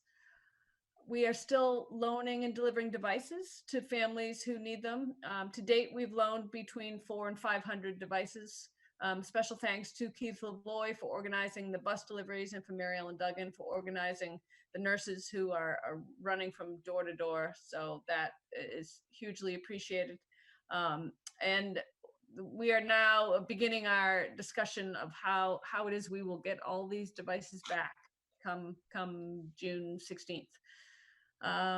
So as Greg mentioned, the leadership team and really with the help of the instructional technology team will be looking for ways to find more consistent methods to deliver instruction through our learning management system. We heard that loud and clear from the students and parents, and it's definitely important for us to move in that direction. Teachers really are doing an incredible job, though. They are learning tools and techniques that they're using now, but what's great is these are transferable and they'll continue to use these after all this is over to enhance their teaching. So I do really think there'll be some good things that'll come out of this experience. And lastly, I just want to give you an update on the implementation of PowerSchool. So far, things are going along as planned, but we do have the option to push back the rollout if need be. right now, the admin assistants and other staff, those are the folks who really will be utilizing the platform the most, have begun their training. We are slowly moving over all of our student data from iPads to PowerSchool with the help of a PowerSchool project manager, and that is going very well. Julie, what was the expected date for PowerSchool? Was it September?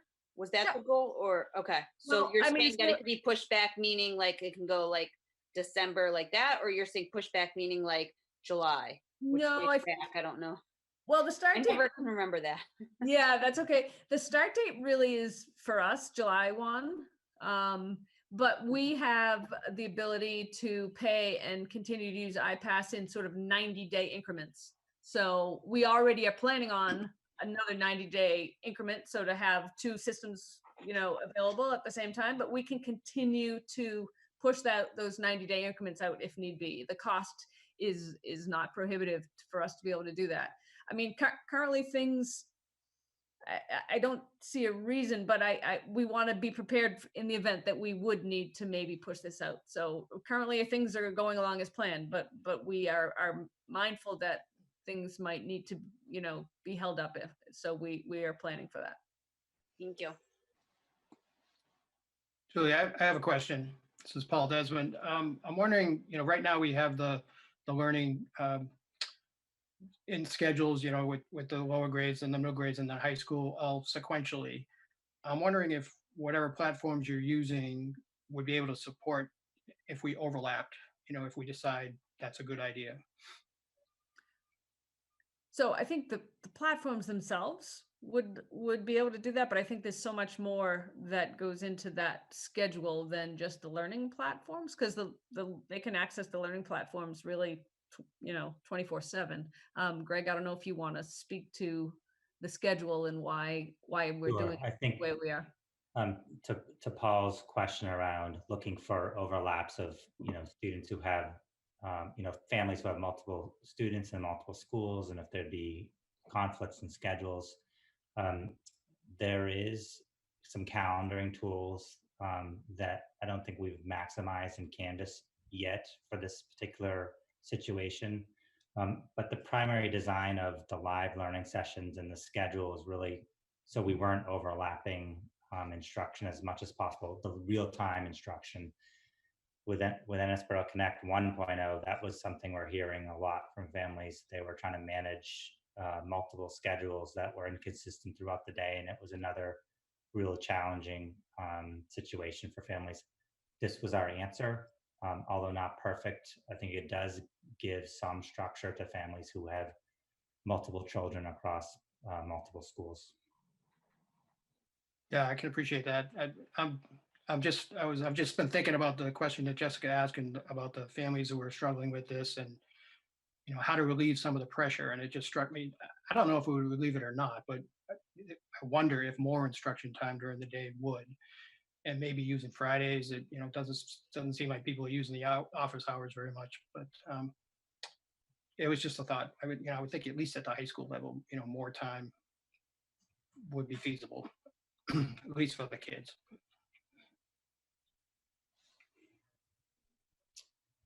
So thank you, Julie. Before we move on to any other questions for Julie, we just have a couple of questions around, let's see, graduation plans and work around that we're doing around end of year grading and final grades for our students.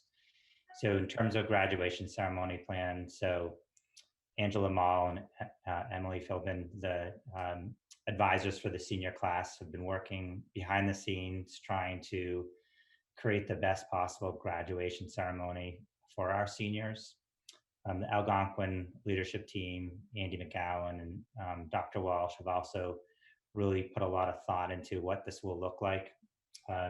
So the current plans are that they're going to deliver to every senior their cap and gown and a special, they're calling it a swag bag of memories and so forth for every student, and those will be personally delivered to every senior. They're also working on June 8th, I believe, having some type of special ceremony at Algonquin in the parking lot, a drive-through type graduation. The details are being worked out, but they're trying to make sure that parents have an opportunity to see their son or daughter receive a diploma in the cap and gown. And we're working with Safdar Medina, our school physician, Mary Ellen Duggan, around the safety and how do we manage this type of environment. We're also looking at doing a graduation video that will be launched on June 30th with all of our seniors and celebrating their culminating experience. And then lastly, looking out to November of having some type of live event where students walk across some type of stage and are acknowledged so that families don't miss out on that experience. So that's the thinking that the high school is doing around graduation. And it's really challenging with the parameters that we have to work with in social distancing.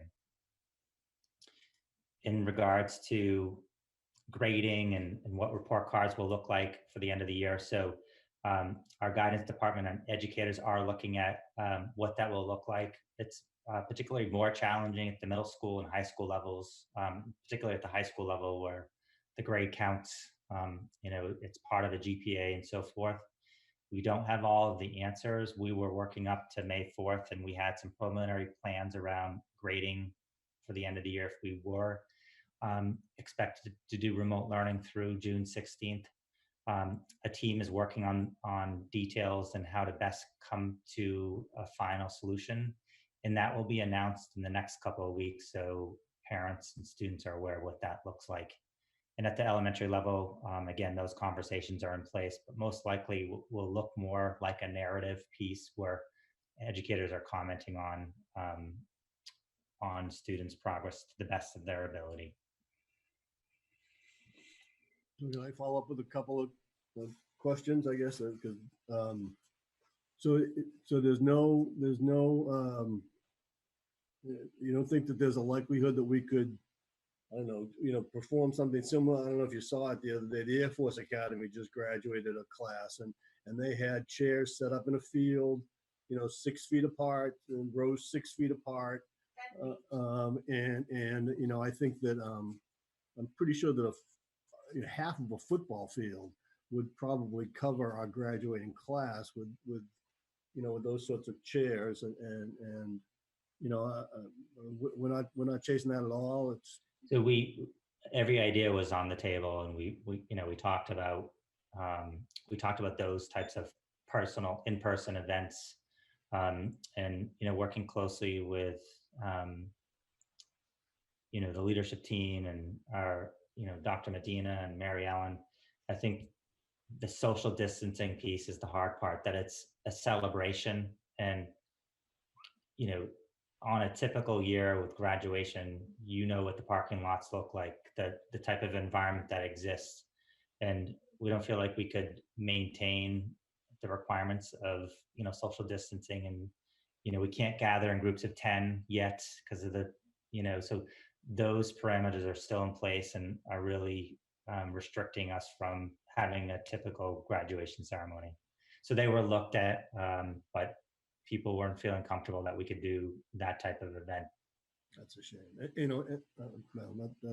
Eventually some of those parameters are going to get lifted, but in the grades, Greg, if we can't be the only high school system in the state struggling with that sort of issue, or the only high school system in the nation struggling with that issue, particularly for seniors. As there, it would seem to me, there should be some sort of I don't know, more groupthink going on this with at a larger, maybe statewide level. And there is education. And Sean, you're shaking your head. They're not doing it. It's all up to us. There is some guidance from the Department of Elementary and Secondary Education. However, it's an oversimplification of, I think, the challenges that we have. But I'm confident that, again, our Algonquin leaders are connected to a larger community. They're having these conversations, and we'll come up with a good solution that's in the best interest of our students and takes into account the extraordinary end of the year that we're having. Thanks. I'm glad we covered those. All right, so I'll turn it over to Marie Allen, Director of Student Support Services. Hello, everybody. I just wanted to give you an update of where we are with ESPERO Connect 2.0 for our students with disabilities. So we are continuing to partner with NSPAC to receive input on from our families on ESPERO Connect 2.0 and with respect to their distance learning plans. We had a meeting last week and we received feedback from some of the things that we need to work on and some of the things that are going very well. For the most part, things are going very well. And there were specific questions with cases that I encouraged the parents to reach out to me and my administrative team to handle on a one-off basis. We are also keeping up with the Department of Ed and federal guidelines during this time of building closure and making adjustments to ESPERO Connect 2.0 accordingly. We're also planning for next year and moving forward with transitions. And by transitions, I mean students moving from school to school and also with program planning. So that is ongoing right now. And then we are also planning for extended school year. While we don't know about buildings and when they will reopen, we are still moving forward with the process of planning for extended school year services. And then what we're doing in the meantime is waiting for guidance from the Department of Ed about what that means. In answer to your question about ESPs and their roles, we have put together a training for all of our ESPs to go through that shows them their roles and responsibilities during this time of closure. And in addition to that, we're asking them to sign off on confidentiality within our ESP handbooks that we hand out in the very beginning of the school year. So we just want them to look at that again and make sure that they're signing off on confidentiality. They are being asked to deliver small group and individual lessons, but those lessons are developed by their IEP team. So either special ed teacher, SLP, OT, and these lessons are limited or not limited to live lessons. They can also be recorded lessons or telephonic lessons. They are also joining in to all of the live lessons that their special ed team is providing so that they have the opportunity to see their students and connect with them. That was something that they asked for and the parents were asking for as well. They are also creating materials for teachers, and they're doing things that they do during the normal school year, as far as looking online for resources directed by their special ed team. I hope that answers questions about ESPs, but if you have any questions, feel free to ask. Thank you, Marie. Thank you, Marie. I have a question about, I guess, the juggle between parents of children on IEPs. We spoke about how this remote learning is really just a difficult change for most students. So I can imagine some students on IEPs may have additional challenges, parents juggling more. So can you speak to how you're trying to find that balance? And if some students are able to focus on certain classes, maybe core classes, instead of things like specials? Mm-hmm. Yes, so each student has a distance learning plan, and that combination of supports and resources. So for resources would be teachers checking in with them or their families to find out how they're doing during this time, and also providing resources for students to do at home. But it also includes lessons. And those lessons, like I had just said, it can be live lessons, it can be clips, it can be telephonic lessons. And that distance learning plan is individualized and it lays out what is going to be done for a particular student. So that distance learning plan is also being evaluated on a weekly basis, and tweaks to that distance learning plan can be made according to how the students are accessing their learning. So it's not an IEP, it's not a full IEP, it's a full IEP service delivery, it's a distance learning plan. So that's how liaisons and special ed staff are working with families on behalf of students and their learning. Great, thank you so much, Marie. Are IEP meetings still happening? Yes, that's a really good question. They just began, and we have had, I think we've had 11 of them now across the 3 districts. But we have our team chairs reaching out and organizing those per district. So families are starting to receive letters to ask if they want to have these annual meetings, or the reeval meetings where all the testing had been completed, but they didn't have a chance to have that meeting because of the school closure. We are doing those as well. And it's really up to the families. They can opt out, or they can ask to have that annual, or say yes, that they do want their annual meeting to take place this year. So it's really flexible according to the family situation. So what if a student had a meeting scheduled, in May? Is it just given that they would have it then a virtual type thing, or would that be at the time of the meeting, or would it be potentially a completely different time? It could be a different time. What we're trying to do is stay with the timelines of the ones that still have yet to be completed, and then cycle back for the ones that we've missed, the dates that we've missed. And like I said, you would hear that for Northborough, it would be Matt Bertnazzi you'd be hearing from. For Southborough, it would be Pauline Desjardins. For the high school, it would be Jennifer Lipton O'Connor. And at the middle school at Melican, it's Katie Sackos. So those are the people that are managing it. They are sending out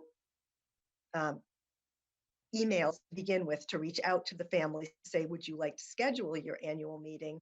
And if families say, yes, I definitely want it, then they're working to schedule the date for that meeting to be as close in line with the end date of the IEP period. Marie, I have a question. Has DESE provided any special dispensation if dates can't be met on reevals, or as you spoke to, the dates on the IEPs? Right. The Department of Ed is still not given us any information on timelines, and we're awaiting that information. I do have a conference call with them on Friday. We're hoping to get more direction for timelines and IEPs and dispensation, but we won't know that yet. What we're doing is in good faith moving forward and holding as many meetings as possible so that we're not in a backlog situation when we return to our buildings. And then as a follow-up, when you say that you're holding some of these IEP meetings with parents, are you doing it through like a webinar, Zoom, or is it an actual meeting with parents? It's not meeting them in the buildings, because we are not going to buildings right now. It is either through, and it's the parent's choice. It can either be a Zoom meeting, or it can be a conference, a telephonic conference call. Okay, thank you very much. Welcome. And can you just clarify what happens if they opt out of that? So if they elect not to? If they opt out, then the IEP is automatically a stay put IEP, so they don't lose any services. And we will reconvene when we get back in our buildings. Thank you. You're welcome. All right, next is Director of Operations, Mr. Keith Lavoy. Thank you, Marie. You're welcome. Thank you, Marie. Thank you, Greg. Many of the things that have been working with my department have been spoken about tonight, but I do want to reiterate we are a huge thank you to the cafeteria workers under the leadership of Kyle Parson and Diane Kofer, who have done the meals, and certainly the nurses that have helped with the delivery. Mary Ellen is boots on the ground, getting things done in order to take care of our families. And that is an evolving situation. Joan was asking me before the meeting of how many students and how many families, and I was able to tally that up.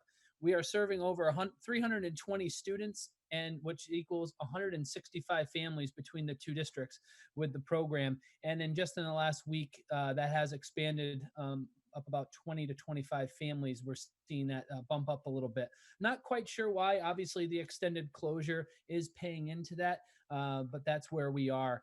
A lot of the financial pieces Becky's already reviewed, so we're keeping a very close eye on that, and hopefully, we're definitely committed throughout the remainder of the school year with our food services program.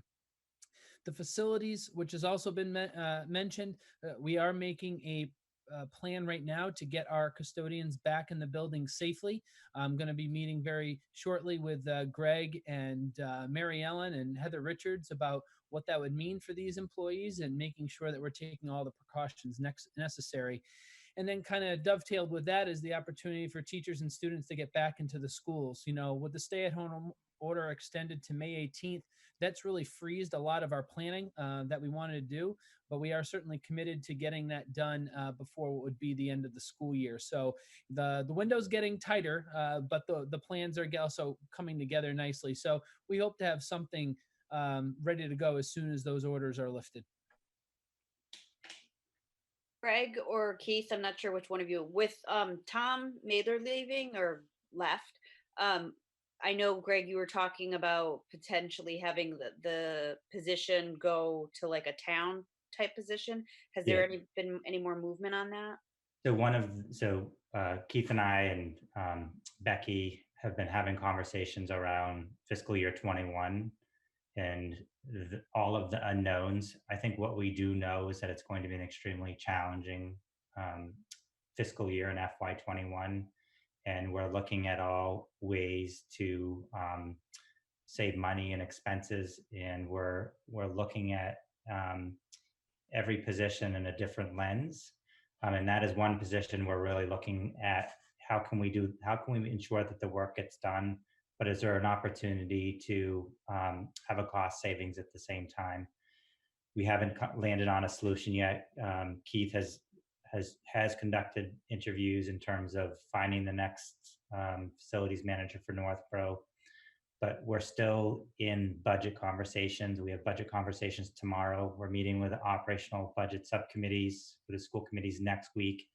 All of that will help us kind of set a direction in terms of what type of budget, if there's an amendment to the budgets that you have voted already, and what that would look like, and how we'll find any reductions to what we already proposed. Keith, I have 3 questions, so I'll give them because I think you could be answered probably in one sentence. The first question is the money for those lunches, that are being delivered to the 320 students, are they coming out of the revolving fund for the cafeteria? What would be an example of one of the lunches? Like, is it a peanut butter sandwich? And how is the cafeteria finding the food supply to be for these? If there's a piece of fruit, are they low in fruit? Are they having a hard time getting the staples to put into those lunches? Well, the money itself, what was lifted a couple weeks ago is the restriction on the amount of the free and reduced lunch basically became available to all students. So we're getting a reimbursed rate per meal that's coming back through the CARES Act. So that is good to offset some of the cost. The thing that Becky did mention is more around the labor piece, but as far as food is concerned, we are going to be able to be taken care of. The lunches themselves is a wide variety. We are utilizing current stocks of food that we have in the different schools, which has been great. It's been a variety of like deli sandwiches. I think there was a burrito that was a hit earlier this week that came with chips and salsa. So They are meeting all of the nutrition standards that are set forth for a reimbursable meal, and that's been an important part.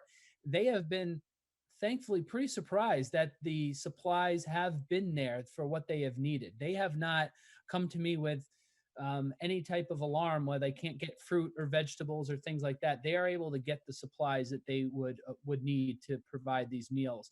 The only thing we had a hiccup on was milk delivery. Our longtime milk provider did close their doors right towards the beginning of the closure, but we were able to reallocate that, and our deliveries have not been interrupted for milk. So so far, I'd say fingers crossed, and we've also gotten a lot of letters of appreciation from families about the meals that they are receiving and just how it's being done, and a lot of care. And it's the highlight of some of our students' day. And I know that the staff take a lot of pride in getting those messages. Well, kudos to you, because I'm glad I asked the question, because knowing that, the CARES, when you hear about that on the news and hearing that we were able to take care of that CARES money, it's wonderful.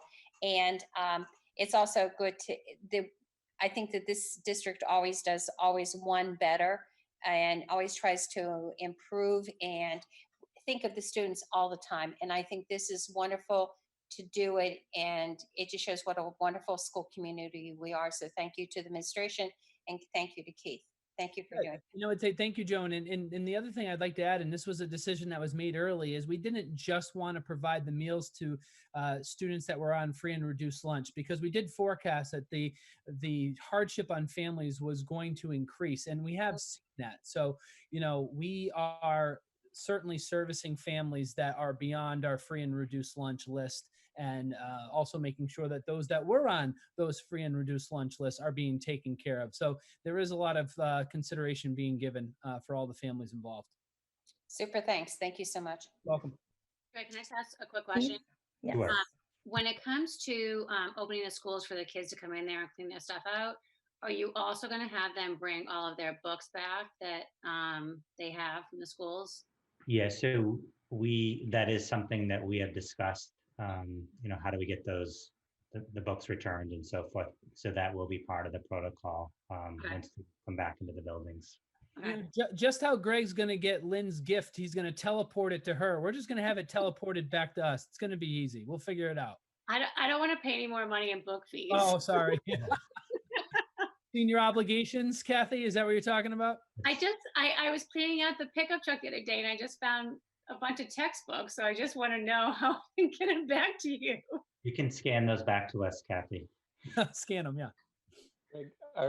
Will they Keith. be collecting the Chromebook loaners too, or are students going to keep those over the summer? Yeah, Julie alluded to that, and we are investigating how we can do that, towards the end of the school year, to ensure that we do get back the hardware as best we can. That is part of an ongoing conversation, whether we will utilize NRT to do some of that pickup, or whether it would be a drop-off type of thing. These are all the logistics of it that we're exploring. And I'm trying to also research what other schools, some schools are closing up earlier than June 16th. And they have to make their plans earlier than that. So I am trying to pay attention nationwide of what, different schools have been doing in that regard. Keith, I have a follow-up question about lunches. So for families who have already prepaid into their student lunch accounts, will that money be rolled over? And also for families wishing to maybe donate those funds, is there a way that they can do that? Becky, do you want to take that one for where we are right now? Yeah, actually, we're working on that today. We're looking at not just school lunch, but some of the other accounts where students may have money on the books. And so we're working with each school, and we're working with Keith and Diane and Kyle to come up with a list of those families. And we're planning on running, so you'll see this in the DocuSign over the coming months, running refunds. But one of the ways that we plan to reach out to families is to offer them that opportunity if they for example, in the lunch program, if they have a younger sibling and they'd like to transfer the lunch funds to that younger sibling, they would have that option. Or if they would like to donate it, we're going to give them that option as well. So we're really, you know, the focus that we pay attention to are the high school seniors, and then also the 8th graders who are moving from either Trotter or Milliken up to the high school. And then we work with the other families as well. Thank you. All right, I'm actually going to, thank you, Keith, ask Mary Ellen Duggan, our wellness coordinator, to give a brief update. I hope you're all well. Things are status quo on the health and wellness site. We're monitoring all of the workers that do come into the building. They all have checklists and have to check their temperatures before they come in, wear masks while they're there. And, you know, just keeping abreast of what all the new guidelines are that come out each day. It seems they change the way to do things. So before anybody starts coming back in, we'll have to, you know, have everything up to date to be the safest we can when people start coming back into the building, whether it's to retrieve things or to begin their work like the custodial staff might be doing soon. The nurses are loving delivering lunches. It's great to see all those little smiling faces. And the cafeteria staff and Keith are doing a great job. But that's really it. We're just keep it on here. So just a comment on the work that we're doing around looking to the future. So looking at when we do transition back into session in the fall, making sure we have plans. Obviously, some of that information will be provided to us in the weeks and months to come, but Mary Ellen is taking a key role in ensuring that you know, we do it in the safest manner possible. So, anybody have any questions? All right. So Becky, do you have any new updates since we'd last heard from you? I don't think so. And lastly, Wait, can I ask Becky a question? I can ask you too. So as far as, and this is a budget question, as far as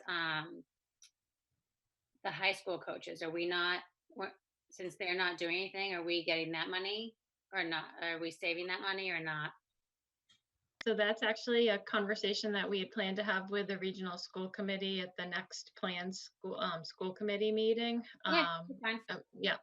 Okay. Where we'll, you know, they've done, I will say the coaches have done some work where I think they had like the initial tryouts. They had done some Zoom training sessions. You know, they've been reaching out to the student athletes. So whether there's some sort of, you know, partial compensation, that's something that we wanted to discuss with the committee. Okay, thank you. and lastly, Heather Richards. Thank you. So as you may or may not know, spring is actually the busiest time for human resources for our department anyhow, because we are closing out the school year. We are also doing some hiring for the summer and hiring for the fall. So from a transactional and employee support perspective, in a regular year, HR is busy in the springtime. But given what is happening right now, there is additional volume and complexity in supporting our staff. So you may have heard about the Emergency FMLA Act, which expands benefits to the FMLA, Family Medical Leave of Absence program. And so there have been a few consultations around this expanded act and how we can support employees under that act. And in addition to that, it's been really interesting because with the remote learning, some of our educators who are on a leave of absence, like a maternity leave of absence, some have wanted to shift their return. Some have wanted to come back earlier, and some have wanted to expand and take additional time. So that's been one of the things that we have been supporting our employees with. In addition to that, we have seen an uptick in unemployment claims, and that's just the number of claims that have come through. A number of them are not eligible for unemployment, but the finance department and human resources still has to partner together to respond to all of the claims that are coming in. In addition to that, because of the unknowns and some things that are happening with spouses losing their positions, and a lot of employees are concerned about positions next year and positions over the summer, and what does the summer program look like. So HR has been really supporting employees and responding to a lot of questions for those staff members. In addition to that, because of some employees are experiencing financial hardships, we've had an increase in the number of employment verifications, mortgage and housing application verifications, and other verifications, such as the Department of Transitional Assistance. So we've seen a lot more of those forms coming through human resources and providing support to our employees through that. One of the interesting things that we've seen in HR, and I was talking with the HR team today, Nina and Elaine, is we're receiving a lot more questions about how do I do this or how do I do that? And it's interesting because when educators and staff are in the schools, they ask their colleagues. And because everybody's remote now, people are reaching out to HR more often, which is good. We want them to come to us. But it's just interesting that we've seen an uptick on routine questions. In addition to that, right now we're in open enrollment. And so typically open enrollment has been a paper-based process.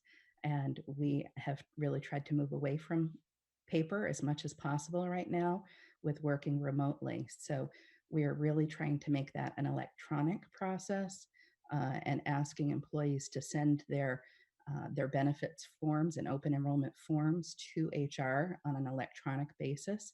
But we have advised them to not put their Social Security number on the forms, that we will look up the Social Security number for the employees because we want to make sure that their Social Security number is protected.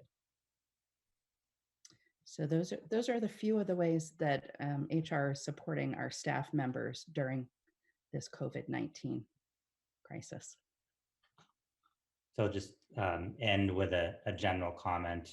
I just want to take a minute and thank the leadership of all the directors. I think they've have been extremely collaborative, have come together and provided great leadership for the district. I'm very appreciative of it. They still laugh at my jokes, which is greatly appreciated, at least once a day. So thank you for that. And I just, from Rhoda to, from Becky to Keith to Julie, the entire team has been outstanding and has been positive and has been student-centered and has tried to do the best for the communities of Northborough and Southborough in a very difficult time. And it's just greatly appreciated, and I'm grateful to call them colleagues. Could I ask Heather just a very quick question? Sure. Heather, remind me, if you would, approximately what is the total number of employees district has? About. I'm not looking for the last. Yeah, so as far as all three districts, it's about 850. Okay. Thank you. You're welcome.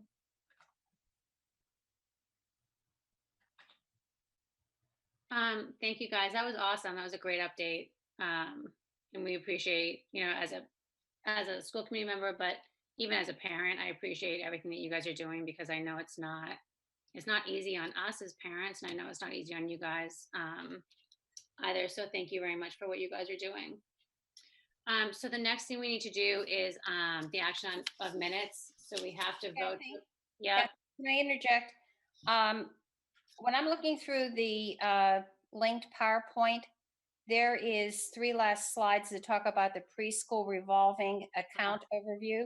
That's 29, 30, and 31. And when 31 goes to recommendations, there's a vote that Northborough and Southborough, it states on that slide, we got to take a vote on the 50% refund. All right, wait a second. I gotta find. All right, Becky, do you want to talk about that? Sure, I can do that. Do you want to do that now, Greg? Sure. Let me just get the presentation. Okay. That's 29, 30, and 31. I didn't know if there was some, I didn't see it coming up later in the agenda. I just wanted to mention if that was something we have to look at. No, Thank I you. appreciate that because it wasn't on mine either.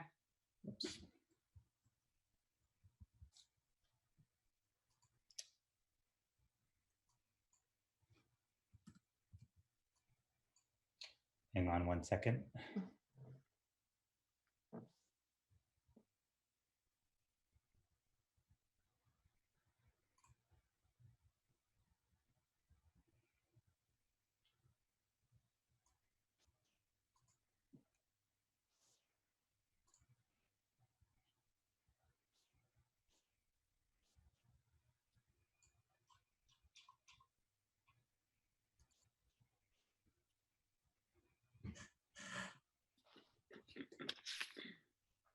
All right.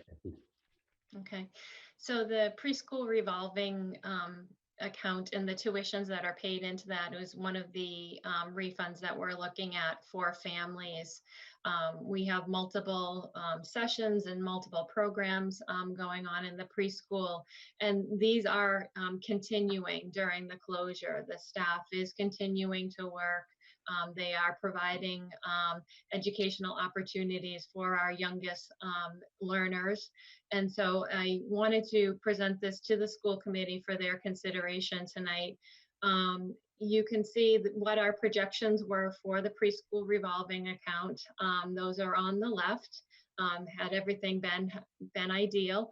And then to the right are our year-to-date actuals. So we started with a very healthy beginning balance of $156,978. So far, we have received to date in actual tuition revenue $288,880. So there are still some tuition payments that are still outstanding because we do have families who are on monthly payment plans for this program. You can see what our annual salary and expenses are. That's the salary for teachers, for tutors, for ESPs, and there are also some expenses that come out of that. The preschool this year actually purchased some lunch tables and chairs because some of their students are staying in the building for lunch, and they needed smaller tables and chairs to accommodate those students. So our projected ended balance after all of our expenses would have been $173,149. So what my team and I have done, and Greg, if you can scroll down to the next slide, is put together a proposal for tuition refunds. Since we are continuing to pay our staff out of this fund and offer services, it was our recommendation that we reimburse 50% of the tuition from the March 13th closure till the end of the school year. That would still leave a revolving fund balance after the refunds of $75,000.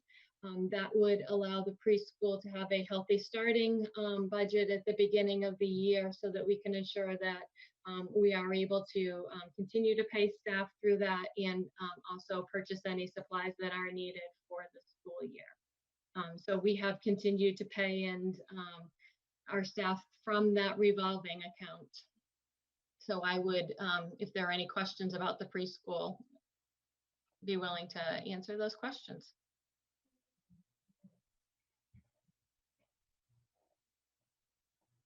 Becky, so are you looking to then, as you stated, give a 50% refund of preschool tuition to the parents?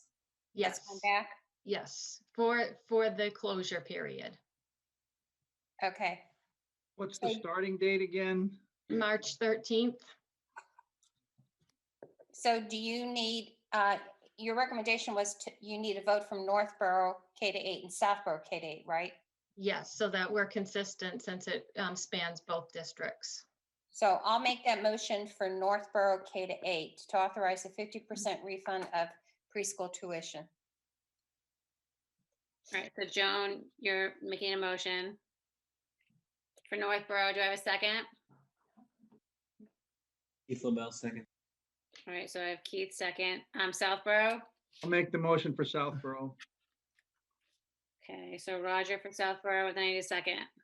I'll second it. Is that Jen or Jessica? Jessica. Thank you, sorry. Sure. Could I get a clarification on that? So I think I heard you say it's 50% of the tuition that's paid while the schools are closed. So not 50% for the entire year. Correct. Is that right? Okay. Correct, just for the closure. And they're still getting programming while the schools are closed. Yes. Okay, thank you. You want, Becky, should I amend my motion on Paul's clarification or no? Is that fine? Can you repeat your motion? My motion was just to authorize a 50% refund of preschool tuition. Yeah, perhaps that, so that it is clarified that it's only from March 13th through the end of the year. Okay, thanks, Paul. So I'd amend my motion for March to authorize a 50% refund of preschool tuition for the period of March 13th. Yes. Becky, until Yes. June 16th. Correct? Yes. That's my amended motion. So Keith, do you want to second that? Second and as amended. Okay, Roger. So I'll move for the amended motion for Southborough. Okay, and Jessica. I'll second the amended motion. Okay. So I'll do Northborough first. Kelly. Yes. Lauren. Yes. Joan. Yes. Keith. Yes. Katura. Yes. Roger. Yes. Jessica. Yes. Jen.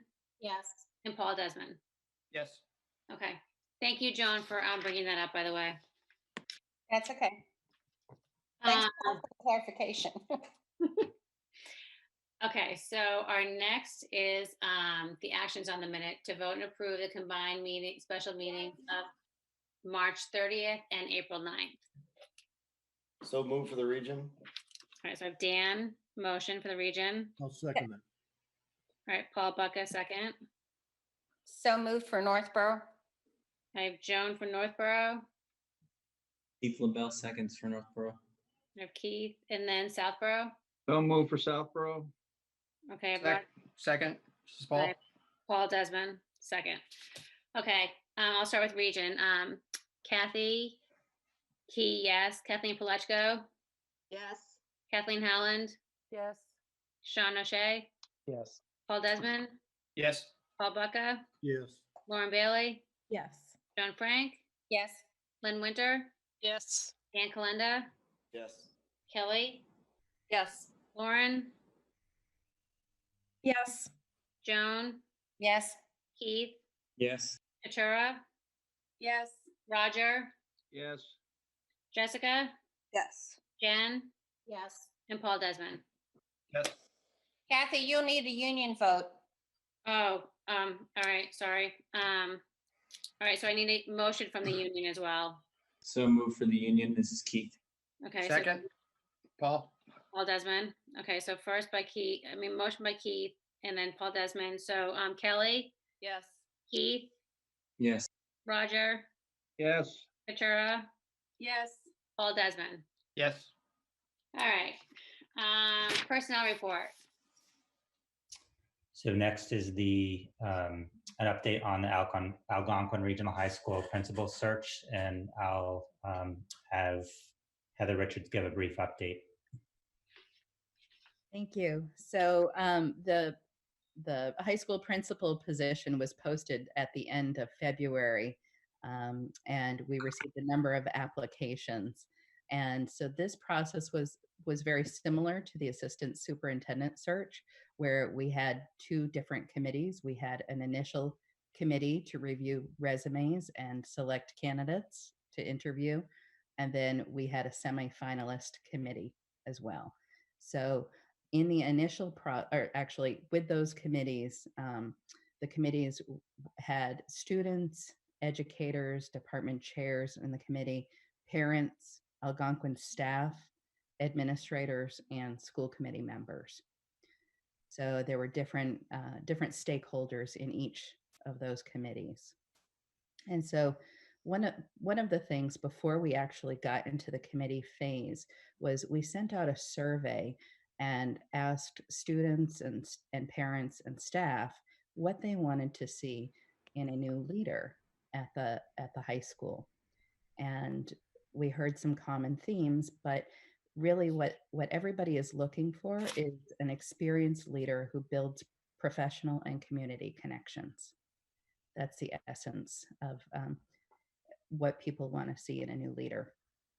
So in addition to that, they had said they want somebody who's approachable, an effective communicator, and an active listener, somebody who is strong in decision making and understands the different needs of our community.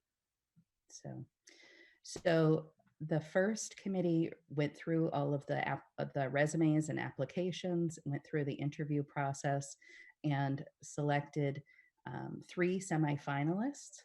And so those 3 semifinalists moved forward to the next stage, which was the second committee. And at that stage, one of the questions that was asked was, do we see this person acting as the principal for the high school? And one person really rose to the top and was moved forward to the finalist stage.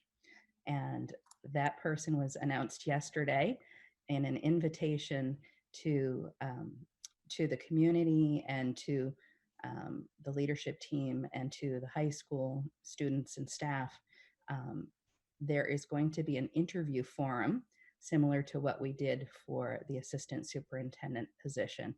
And that is going to be on May 5th. So there will be different webinars that are set up and different questions have been submitted to me already. And I welcome more questions coming in, things that you would like to know about the finalist candidate. And I will be moderating those interview forums.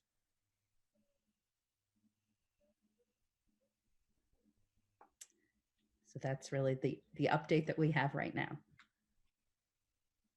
Great, thank you. And you sent an email out for that for everybody, correct? Already. Greg sent that out, yes.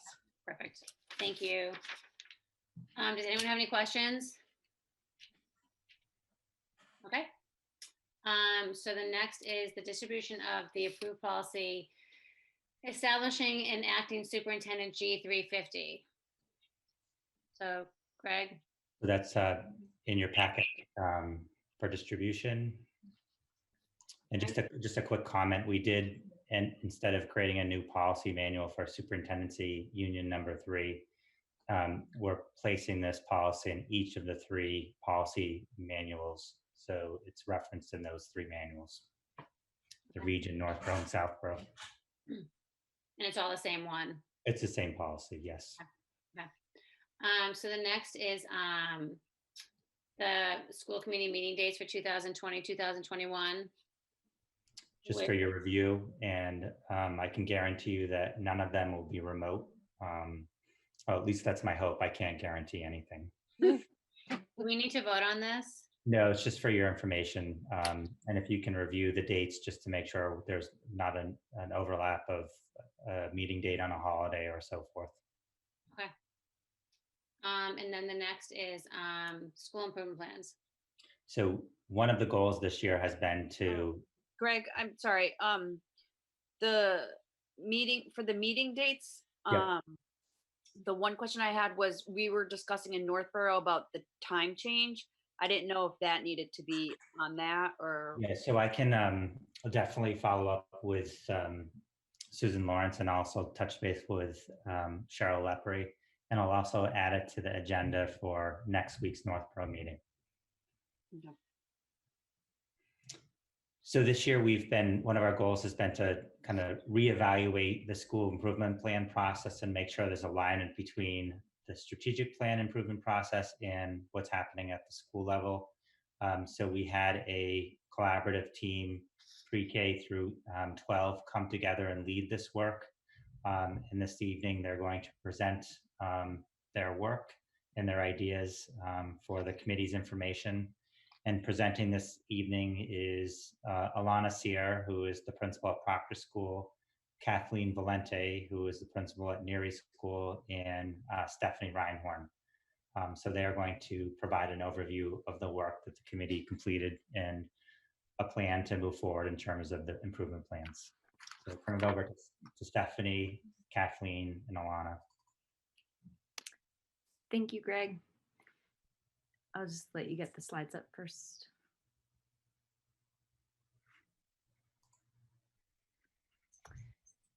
Okay, so Kathleen and Alana and I are presenting on behalf of the committee, which was 9 members of the administrative team with representation from school leaders from all 3 districts and central office.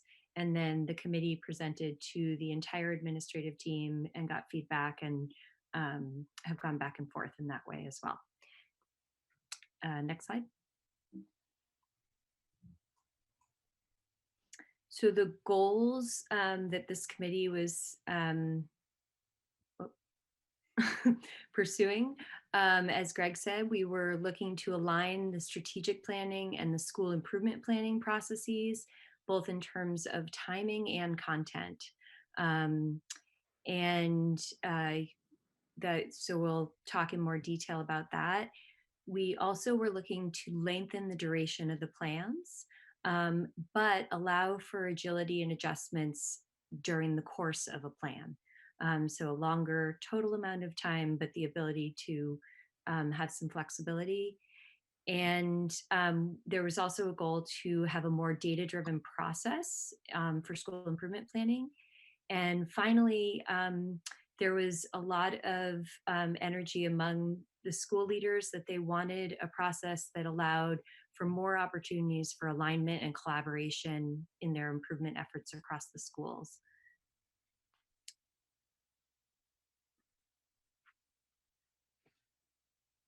Oh, Greg, have you admitted Kathleen and Alana? Yes, they're here. They are. Okay. Yes. Kathleen? All right. Are you there you go. Thank you for letting me be a part of this. This has been an exciting process that we went through, and all the admin and principals are just really excited to move this forward. So components of the improvement plan, as we've done with the strategic planning process, we use the Planning for Success model from the Department of Education as a framework for this school improvement planning work that we engaged in. The components are listed in the dark blue boxes, and some brief explanations are in the light blue boxes. So as a district, we've been revisiting and updating the mission, vision, and core values of our district, and we will be consistent across the schools with those. Each school will develop a theory of action for their plan and an if-then statement that explains the school's best thinking about how they intend to achieve the goals set forth in the plan. The district strategic objectives are overarching goals for improvement, the what and the why. And these are being developed for the strategic plan as well and will be used by all schools.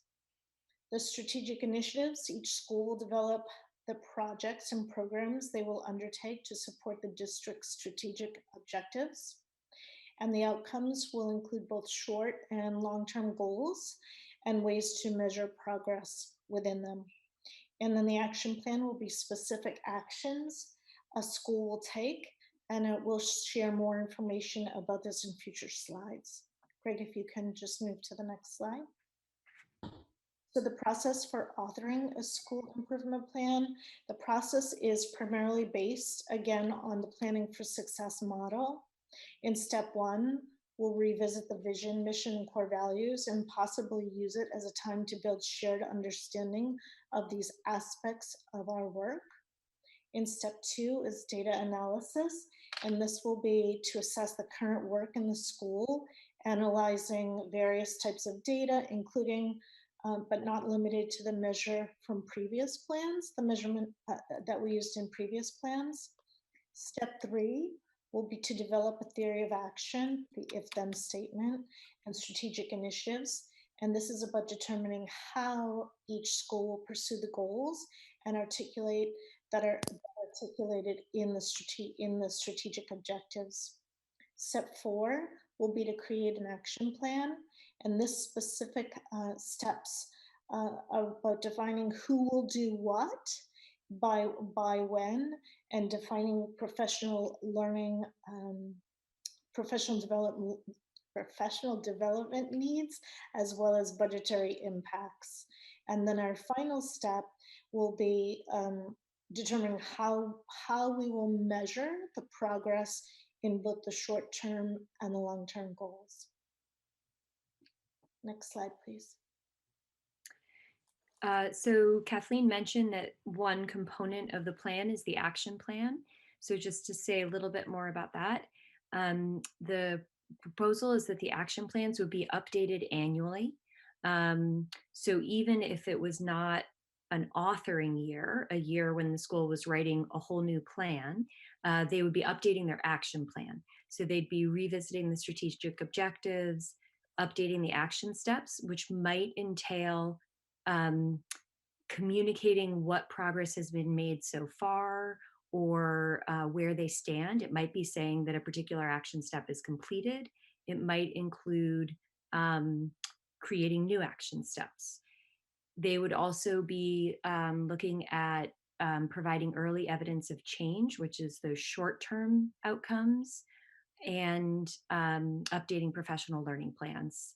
So saying, what is the learning that we're going to need in the coming year? A couple of other things in relation to this is that the plan would still be that there are annual presentations to the school committees, and that the school site councils would still be serving as advisory groups to the principals in this process. And again, this is all of these steps are aligned with the Department of Elementary and Secondary Education requirements. I think I'm up next. Thank you for the opportunity to present. So this looks at a comparison of the existing model that we currently have, and we're going to take a look at what was and then what will be with the changes that we are proposing. So currently schools are staggered on 2-year cycles, which we're going to look at in a moment. What we'd like to do is move that so we'll ultimately be on the same 3-year cycles, and we're going to review how that will happen in a moment. Currently, schools are using varied processes for developing plans, and how we work together on those plans within our schools and develop the action steps and our goals and what that looks and sounds like. It's very varied right now. So all schools will have a common process moving forward and a set of common resources and methods to support the process of developing these plans. Our formats were also varied in what they looked like and how we communicated that. And now we will have a common template that aligns with our strategic plan moving forward. So our plans will all look very similar in their presentation. Currently, schools present new plans and updates to the school committee, and that will continue to happen on an annual basis. So that will stay in place. Could you advance to the next slide? Thank you. So currently right now, this shows where our plans are. So in the purple, it's group A, and this is where most of the plans in the purple column are on a 2018 to 2020 span of time with their plans. Proctor was a little bit of an outlier. So we kind of moved Proctor over into that area as well. And group B has plans that span from 2019 through 2021. So what we're proposing is we've developed this timeline that outlines how we would move everybody to get all of our schools into alignment. So if you look over to the left, it talks about the school year, going into next year, 20 to 21. And that first year, that would be the first year of our district strategic plan. So the folks that are in Group A, the schools that are in the Group A school improvement plan process would be continuing into a year 3 of extending their plan, analyzing data that's been collected from their schools, and then working on authoring a new plan, while schools that fall into that Group B category would be on year 2, be doing data review. And then they would be also working on getting ready to author a new plan. And then as you look down the columns, you'll see that over the course of 21 to 22, we all start to come into alignment with one another, where we're all on year 1, followed by a year 2, and we're following the cycle in the years of our strategic plan as well. So that when we go to 25 to 26, that'll be year 6 of a strategic plan, where as districts, we will be looking at the data for that, we'll be reviewing it and authoring a new plan, and then our school improvement plans will follow into that same cycle. Any questions? Does anybody have any questions?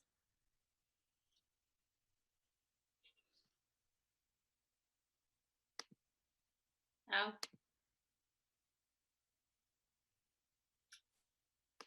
All right, thank you guys. That was a good report. Looks great. Thank you. Thank you. Thank you. Thank you for taking the time, Alana, and you. Kathleen for coming in and doing this. Well, thank you for having us. It's exciting work and we're looking forward to beginning it in the summer. That's awesome. Thank you. I love the idea of the continuity and the leveling off all the schools and plans. I think it's great. I think the community is going to love that too. It definitely lends itself to collaboration between the schools as well. So that's exciting. Well, it's good to know that they're all on the same page too. Yep. Everyone's working together. All right. Well, thank you. Thank you. Thank you. Okay, the start time task force update.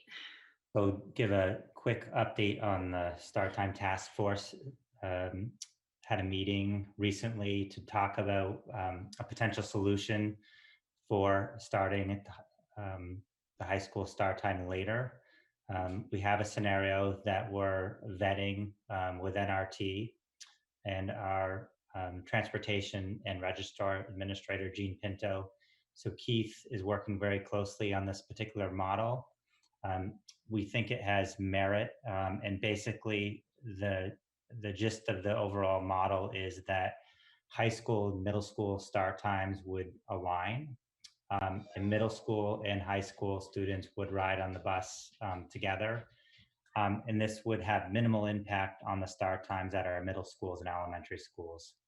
So we feel like we have a good plan to vet and move forward with. And we think that it potentially could be a very low cost or minimal cost option.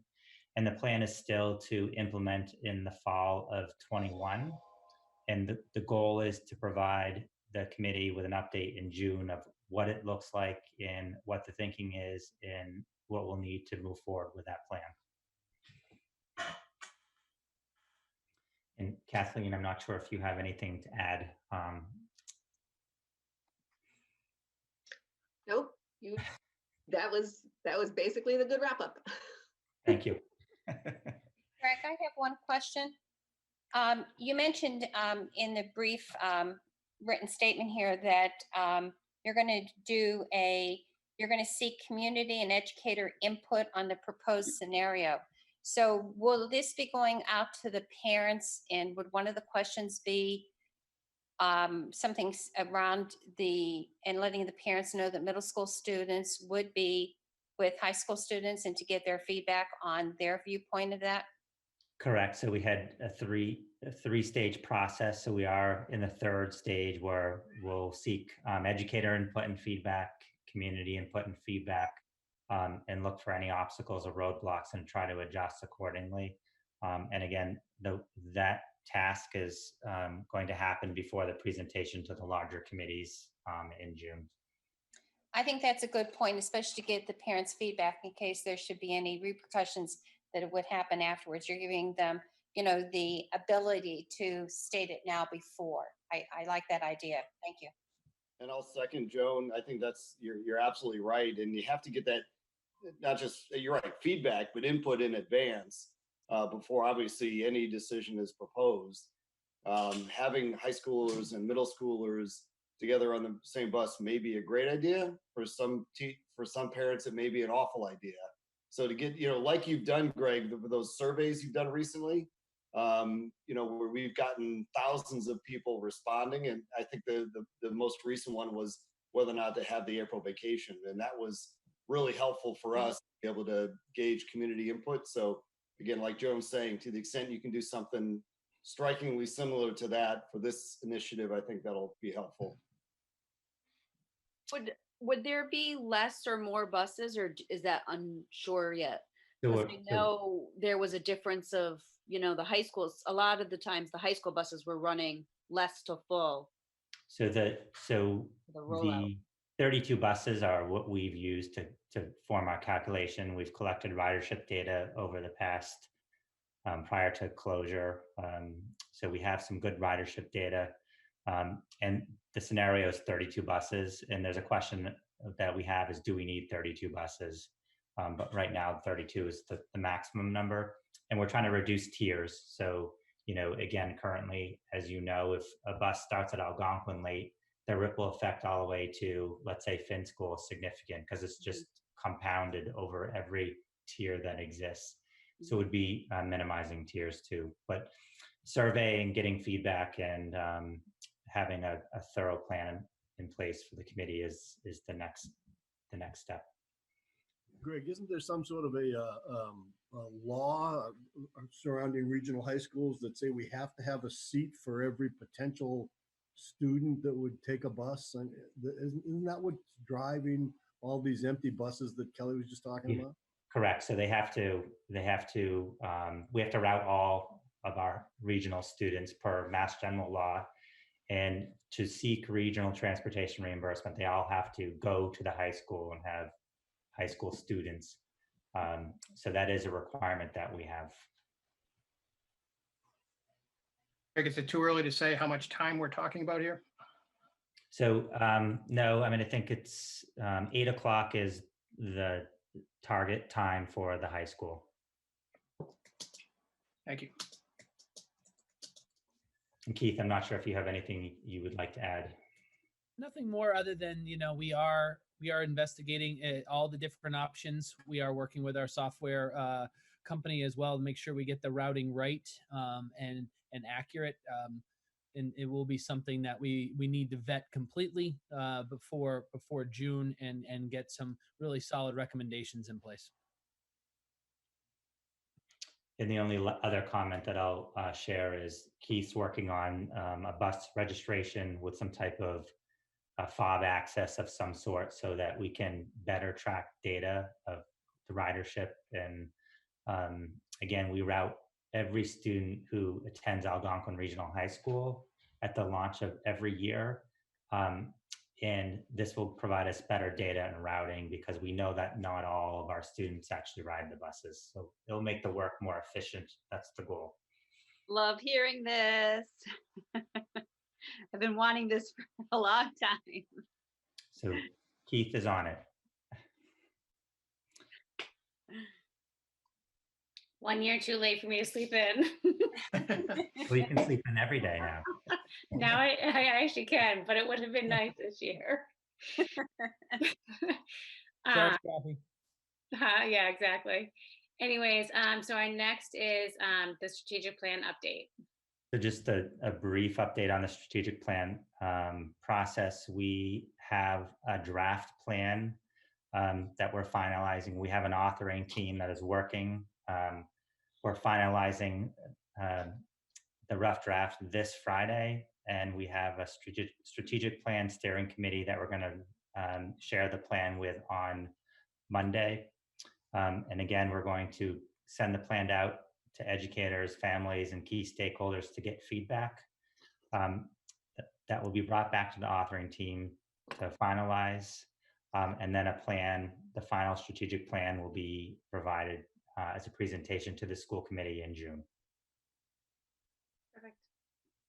Okay, thank you. And then solar study group recommendations. So as you know, through the great work of Christine Johnson, solar feasibility study was conducted by Ty and Bond, and Becky, that seems like so long ago that you did the RFP. And we've continued that journey over the past 5 years, and we have come to a proposal to the school committees. We have a proposal for Northborough, Southborough, and Algonquin. But for this evening, for proof of concept, we're going to present the Algonquin proposal. And I'm actually going to invite Mike Gorman into the meeting and Matt Schwartzleaf. And I just want to thank Mike Gorman.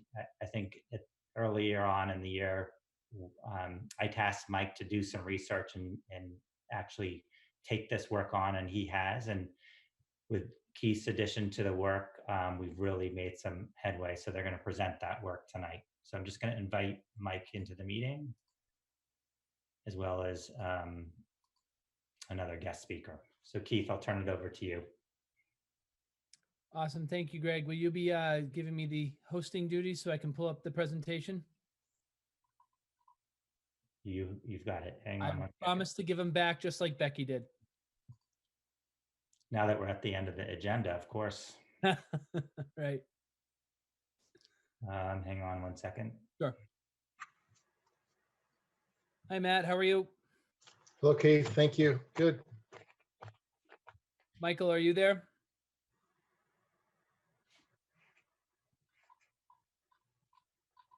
Not yet.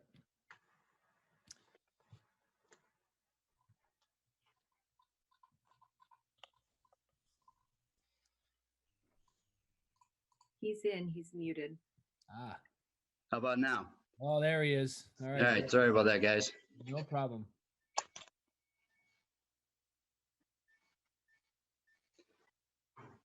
All right, Keith, do you have access? Not yet. Let me see if I can. I can. Okay.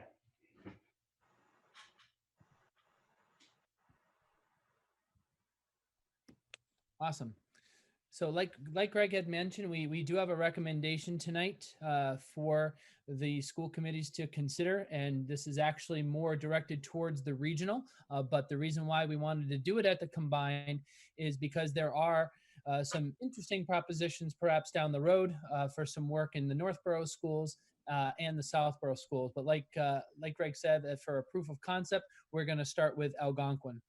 So a little bit of the history that has occurred, like Greg mentioned, the Solar Feasibility Group was formed in 2015 to really bring our communities to a more green status.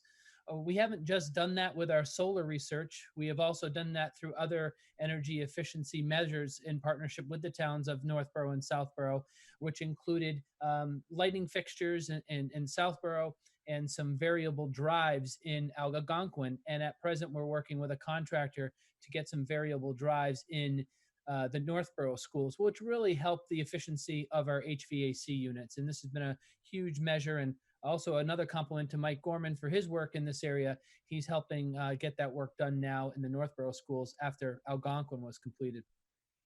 But really what we've gotten to a point is we really wanted to engage with solar and see what the options were. When Mike was charged with this, but under Greg's direction, to start really looking at different companies to see the different products that could be available to us, there was a wide variety that was out there. And we wanted to make sure we were making a good first step with this and make sure that the company that we went with was strong and viable and really able to get us the return we want in a safe and secure way. And I think we have found that with the proposal we're going to be sharing. So After all this has been completed, we did land on Select Energy. And Select Energy's proposal is kind of highlighted with these bullets here.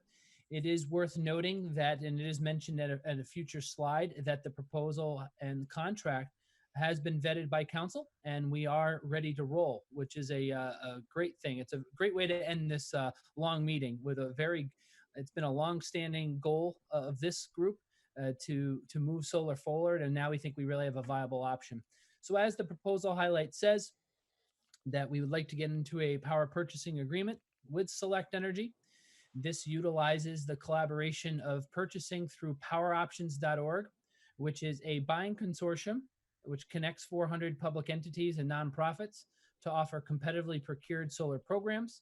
And Select went through a long and rigorous process, but they were named as the contractor to do this type of work for the consortium. And we're very lucky that they were able to engage with us. And Select has, over the last 4 years, completed over 70 projects, PPA projects in the state, including many in nearby towns and districts, which we did some checking on and verified that they were very viable and very well done by Matt and his team. To get down into the nitty gritty, the terms of the contract, these are bullet points that come from the contract itself, and they are pretty self-explanatory. These are not things that are far off from what you would see in other types of contracts. There's nothing really elaborate and crazy here, but it is a very safe and secure way of getting solar onto our properties to move us in a green direction. So Select would design, procure, install, interconnect, monitor, and maintain the project. The Northborough Southborough Regional School District would agree to purchase the solar energy at a fixed price per kilowatt for the term. The term that is being recommended is 20 years. So the project and the solar array would be on top of Algonquin's roof for 20 years. And our hopeful return is that we get about $500K in savings directly for the region. So we do have a slide later on in the presentation that kind of highlights how that will all happen. But in year one, we will see a $25,000 savings, which equals about 5% of our electrical cost. Rolling forward, this is kind of the picture got a little slightly distorted, but at the bottom, that is the parking lot outside of the lower school office. So you'll see the solar arrays that go across that hallway there and then down above the library area. The good part about this is that the mounts will not directly penetrate the membrane of the roof, so our roof warranty is able to remain intact. The project will be inspected and preventative maintenance measures will be taken to ensure that we are maintaining that warranty to the highest quality that we can. And the good thing is if we are able to roll on this, the project will take about 6 weeks to install, just over a month to install. So if we get going now, we could see the project completed by early fall. That would be a finger crossing project that we'd like to take on, and hopefully it will come true in that way. This is where we do get into the nitty gritty a little bit, and this really identifies the type of program that we would be getting involved in. It is connected to the SMART program that the state is offering for solar projects. And the key figures here, and we want to focus on Algonquin if we could. So I can't do that. But this price right here is a very competitive price to gain for our energy and get that rate of return. So the Algonquin piece, as you can see, is at a lesser value. So we're really able to get that savings at the very end of the term. The other things that you'll see here are that we really are investigating whether or not these types of projects are viable at Lincoln and Peaslee. Lincoln Street School and Peaslee Street School do have metal roofs that would also be non-penetrated by the solar array, but as you can see, the rate of return isn't as great. So that's why we want to dip our toe into the Algonquin site first, and then consider Lincoln and Peaslee probably next. And we'll certainly get back to this once we get the opportunity for questions. So kind of in summary, the Mass Department of Energy Resources just added capacity to the SMART program just a couple of weeks ago. so that the incentives have increased. And it is unfortunately on a first come, first served basis. So that's why we kind of wanted to move this forward a little bit under Matt's and Michael's recommendation that we can get better rates, for our district and a higher rate of return. And the other thing that has happened is that Mike has engaged with our roofing contractor and making sure that our roof is ready. And in fact, it is. And our roofing company has mentioned that they are comfortable with this and allowing us to preserve our warranty, which really was a huge part of consideration with all the different products that we were learning about. This is how Select kind of rose to the top of the list for us. And this would be our recommendation for the regional school committee to consider. So I know I have Mike and Matt with me, and we are certainly able to, I can go back up into the presentation. And if there's any questions about anything in particular, we're happy to answer that. Matt, one of the things too to mention too, this is a fixed price for 20 years. So when we look out, we're looking at this fixed price for 20 years from now. So that's a good thing to control your operating costs in knowing it's 5% of your operating cost right out of the gate. Can I ask a question if I could? Please, Or Mike, this came up a couple of months ago in one of the regional meetings. Is there a provision in the contract to deal with these guys maybe going out of business, and 19 years from now we've got hazardous waste on top of the roof of the school that we now become responsible for removing? And then the other question I had, I saw in your last slide, there was something that said we were responsible for system upgrade charges. Is that like software, or would that be like cost to the to the devices on the roof? Because it looks like there's a lot of devices. Mike, do you want to take that one? Well, pretty much those upgrade costs, you're right, it is going to be an increase to it, but overall, it's still going to end up saving us money doing that. As far as the hazardous waste on the roof, 18 years out when they go bankrupt and things like that, there is, I believe, in their coverage for that. You'd end up, someone else would pick it up, because it's a solar array. If they go out of business and it's still functional, someone's going to purchase that and move forward on it. But I do think, there is a possibility, like you said, that you could have that issue. But at this point, I believe there's going to be someone there to pick up that capital project. But there's nothing contractual about it. I'd have to go take a look again. Mike, can I ask a question? So these savings figures do not take into account rising electricity costs, it appears. Is that right? So in other words, the savings could be greater. That's correct. So if we're paying right now, 8 cents or 8.5 cents right now, in 10 years from now, oil is this and it goes back to where it was, and we have to pay 10 cents, these savings do increase. Right.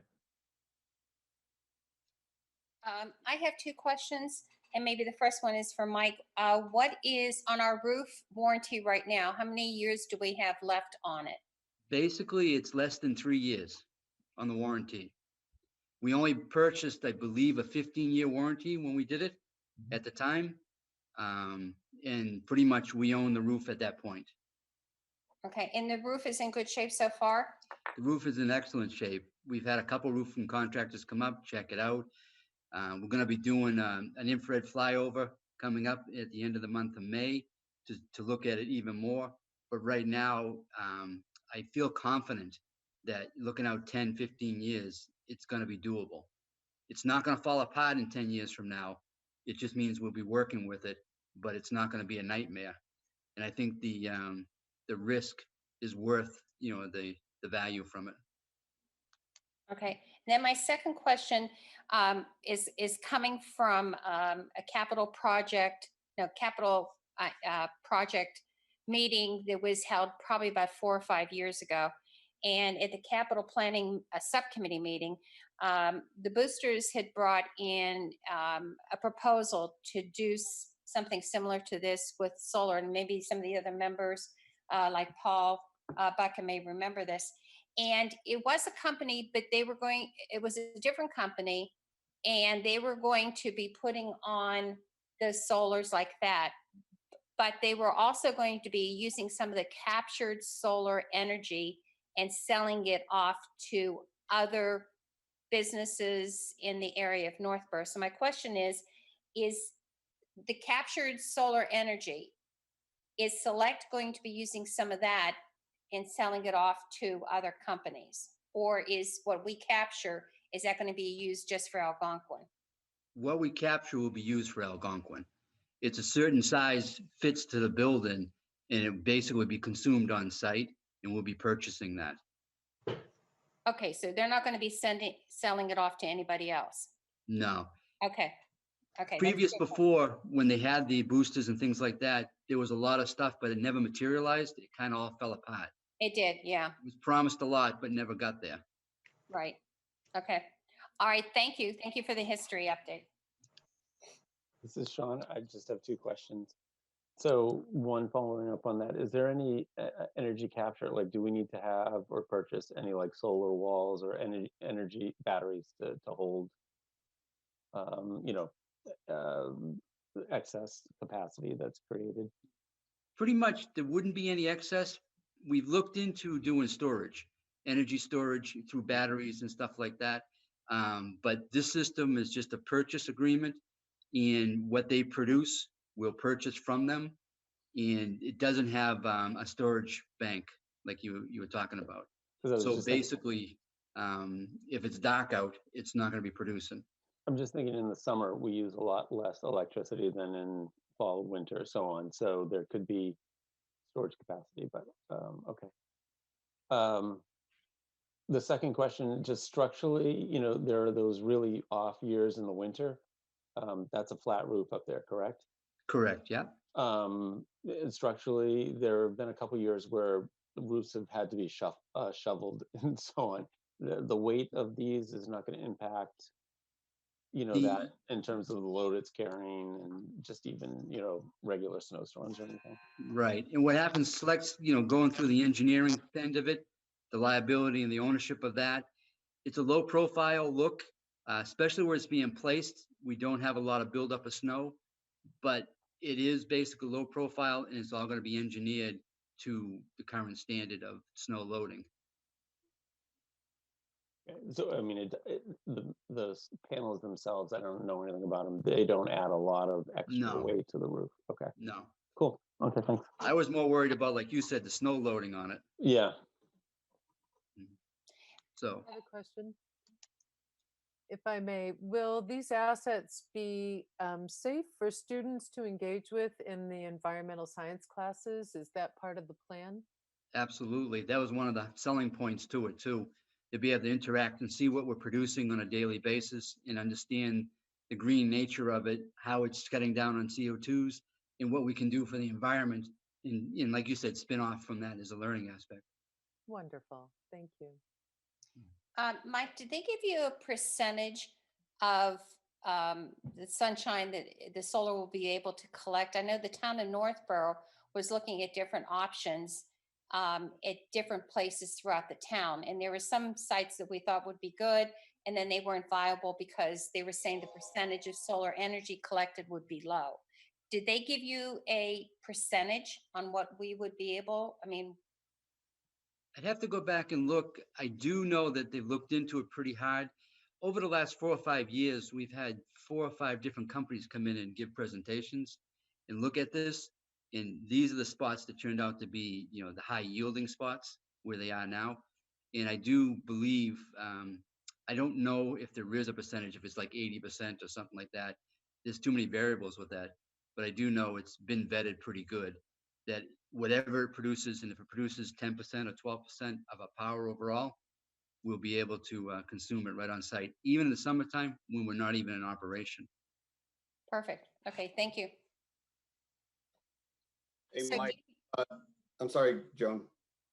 No, go ahead. I didn't know if you needed a vote for this. Do you need a vote to approve? Understanding that it would be something that we'd like to have the regional school committee vote on, yes. But So- Dan, did you have a question? I did. Thank you, Keith. And as you know, for years I've trusted in Mike, so and you as well, Keith. And so, Mike, you know, in reviewing Select Energy, are they publicly funded? Are they privately funded? And they've been around for 11 years, which is good. Not a super long time, but maybe in solar that is a long time. Actually, it might be. And maybe you already had it in your notes, Keith. One of the concerns we had with people, 3 or 4 years ago, they're out of business. Solar Right. companies that were making panels, they're gone. You can't get solar panels anymore. Select's been around. I did some research with different schools and different companies that they have them on. And the track record looks pretty good. They're, capital investing and privately owned. So basically, they've got a pretty good model, and they're tied in with the state too, as far as doing solar projects all over. There's a lot of them out there, but this one seemed to be something I could hang my hat on. Right. Yeah. I mean, their website, lists they're the #1 commercial installer in Massachusetts. I mean, they're one of the top 10 in the U.S. And so, I mean, they definitely have some good accolades. Yeah. I was just inquisitive about their longevity in terms of how well they may be financed. In terms of references, and have they provided you some? And I'm less interested in actually references that they may provide you, but more interested in ones that you've been able to identify as customers that you would be able to contact, or maybe have already contacted on your own, to get their perspective on how it is after, how did the install went? How are things after 1 year, 3 years, 5 years, et cetera? And I did look into a couple of those, and yeah, exactly. I was concerned about that myself, and I've got nothing but good feedback. There's no guarantees, anything for them to be in business for 11 years. They've got a model where they're doing the maintenance. They've got it balanced. They're not just capital. So they're trying to make a complete business out of servicing it, providing it, and engineering it. So, they've got a well-rounded organization. And like I said, some of the other jobs we did ask, it got some good feedback, and I don't really have too much concern at this point in time. The other thing that they do have is they are on the state bid list. That is vetted pretty well from a couple of different angles for their viability. So, combination of Mike's research work and the stuff that we have learned from the state level, we're pretty confident in Select. As best we can be. Thank you, gentlemen. Of course. I'd like to make a motion. Kathy? Actually, John, could I ask a question before you do that? Yeah, sure. I was on this subcommittee for many years, and I was at that last meeting, and there was, the other main approach to this was a straight lease. Mm-hmm. And a company just leases space from us, basically, whether it's on the roof or the canopies, sells the energy back to the grid, and gives us, a fixed amount of dollars for that space. Mm-hmm. So can you talk about how you decided against that option and for this one, and whether that option's off the table for, other locations perhaps? I don't think Go ahead, you can take, Mike. go ahead. No, you got it. I don't think it's off the table, but some of the concerning things with them, it's their business. They're capital cash flow people. They're just looking for business. Mm-hmm. And one of the things, it was kind of tough. They want the whole area. Mm-hmm. We wanted to kind of try it and vet it and go slow on it. We didn't like the idea of just carte blanche the whole place. That means we'd have no control over them putting canopies in the parking lot. We'd have, we'd be leasing the space to there, and we basically have no control over it. This we have some control over. It's nice to be able to say, here, you can have the whole facility, but at the end of the day, I didn't really want to give out the whole facility at this time. I wanted to demo it and try it and see how it works, and then go from there and grow it. You do it in phases. Yeah, I think that, collectively, I would totally agree with Mike. A lot of the things that I was seeing from the different companies was a very wide array, which would include structures that would be put on, canopies put in parking lots, and, a lot of things that to me, would be that would have a splash effect. But 10 years from now, when we have a 36-inch snowstorm and we're negotiating around them, I don't know if we're going to be really happy that we did our parking lots. I'm not saying that those types of projects are out of the question. I just would like us to start here with a solid company with a basic type of solar system, if you would, and see if we can yield the gains that we're really hoping to do. And then 4 or 5 years from now, if we explore more and the incentives are there or even greater, perhaps our confidence would expand to do different types of projects. But I think this is a good first step for the district, and seeing that we can get stuff moving on it pretty quickly and get that green community gain that we're hoping to happen. So just a comment too, Paul, that other company that we looked at who provided that other model, it's much more risky. It sounded far too good to be true, and we need to do a lot more homework and vetting and really thinking about moving forward in that model. And if we were to move forward with that other model, it would be a really small scale proof of concept, so we could make sure that, again, it was right for our district. But it is still on the table, and we're still actively looking at that other model as an option. We're just not as comfortable with it at this point in time as we are with Select Energy's proposal. I sat in a number of those meetings myself, and I know that, as Paul remembers, I'm sure the discussion about how can we try this in such a way that it's significant enough so we can actually evaluate it, but not basically go so far that if we make a mistake, it'll be a big mistake. So I think this sounds like you're achieving that goal with this approach, and it does make sense. I would totally agree with that. I think you said it very well, Roger. That's the way I would summarize this and my feeling about it. I agree. So again, Keith mentioned the timing aspect of the piece in that I think the April 15th date, when we do have a representative from Select here, Matt Shortsleeve. I don't know if, Matt, you want to talk a little bit about, what is the time, what were people waiting for in terms of the blocks being released and so forth? Okay, sure. Thanks, Greg. Hi, everybody, and thanks for your thoughtful comments and your time. The state incentive program is called SMART, and it launched in late 2018, and there was a big run up of applications for its capacity in central and western Massachusetts, and National Grid service area went on hold. A couple weeks ago, the Department of Energy Resources doubled the size of the program, and they'll start taking applications in May.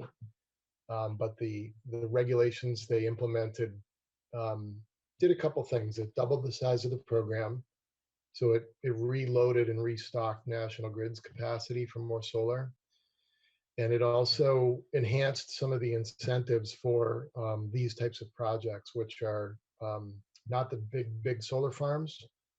It's on a roof. It's not using up any more kind of new space, and you're a public entity. So those are all kind of favored in terms of the elements of the incentive. So that is what the state just did. And there's a comment period, but they're effective immediately. The comments may be adjust a couple things, but we're feeling very confident about the structure of what they implemented. And it's reflected in the values that Keith and Mike reviewed with me earlier this week to make sure we were, tight and ready for this meeting. Matt, could you speak a little bit to 5 years out, 10 years out, your company's no longer there, and how that process works, about the product on the roof, the solar arrays and things like that? What would take place? Yeah, we have a good business plan to try to not go out of business. And you mentioned it earlier, we have a services company that monitors and maintains now almost 700 projects in Massachusetts from our Hopkinton office. So, But the assets, if for some reason we did get in trouble, this is a standalone, similar to real estate might be, that if a real estate company went out of business and the apartment building was still there, that, it's under contract, it's permitted, it's constructed, it's generating income. There's a market value for that. The investment community in the United States is very robust around distributed renewables, and we've done over 100 power purchase agreements that we financed so far, and 70 under this procurement with power options. There's an enormous amount of institutional capital looking to put money into good, clean energy projects. So if we own the asset on the roof and we went out of business, there would be folks lining up waiting to make offers in bankruptcy court to buy them. And it would be, our obligation, I think, to dispose of it in order to raise funds to pay off our debts. So that would mean there's a term in the agreement that allows for assignment in just, such a case that it needs to change hands. But that's how we would expect it to occur. We haven't encountered that yet ourselves, but we've seen it in the marketplace for sure. Okay. So can I ask a question, Matt? So if we vote this tonight, we vote to go ahead with this. Yeah.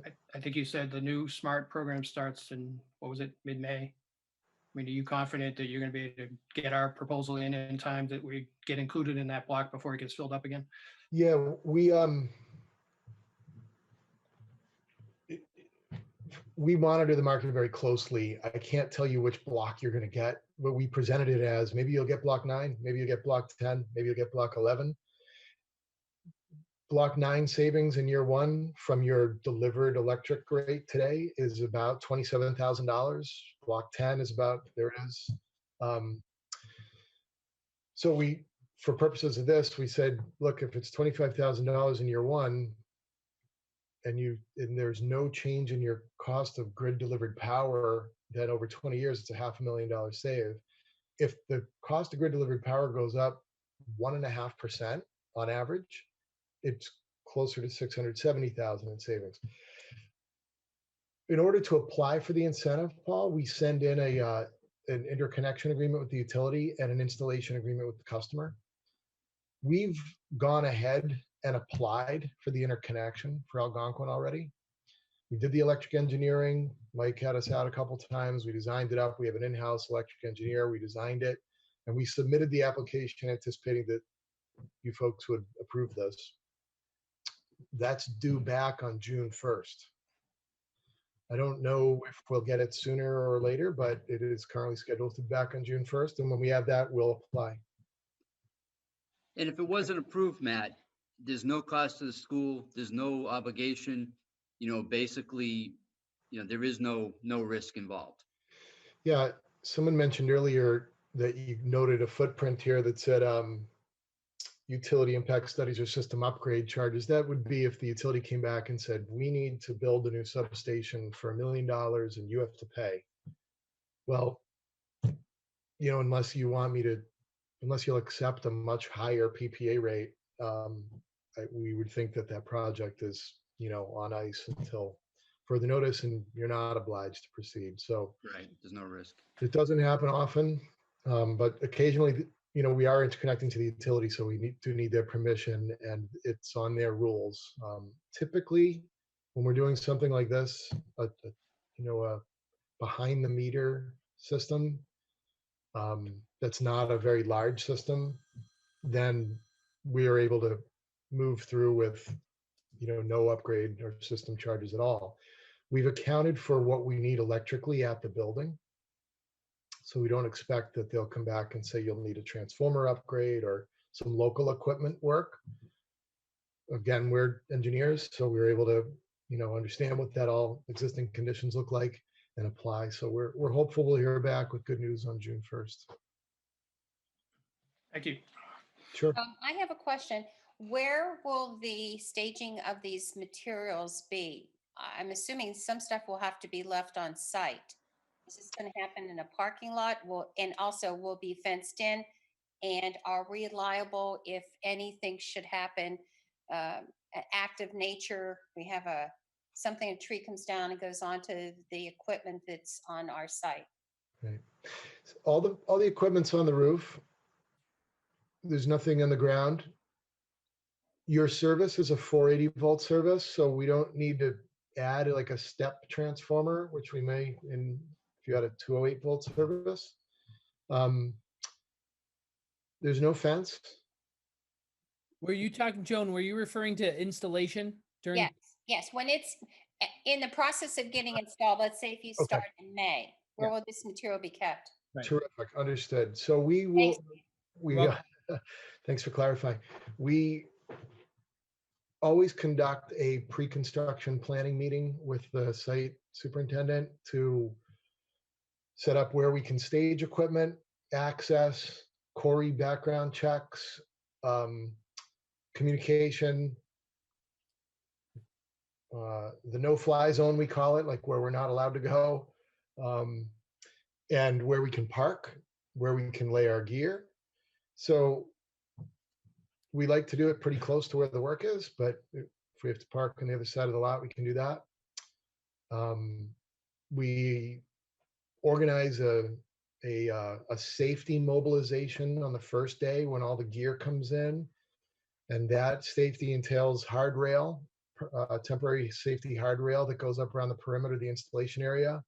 It's we have an OSHA 30 training safety officer on staff, Mark Colasito, who assures that our project managers are doing things the right way, as well as any subcontractors.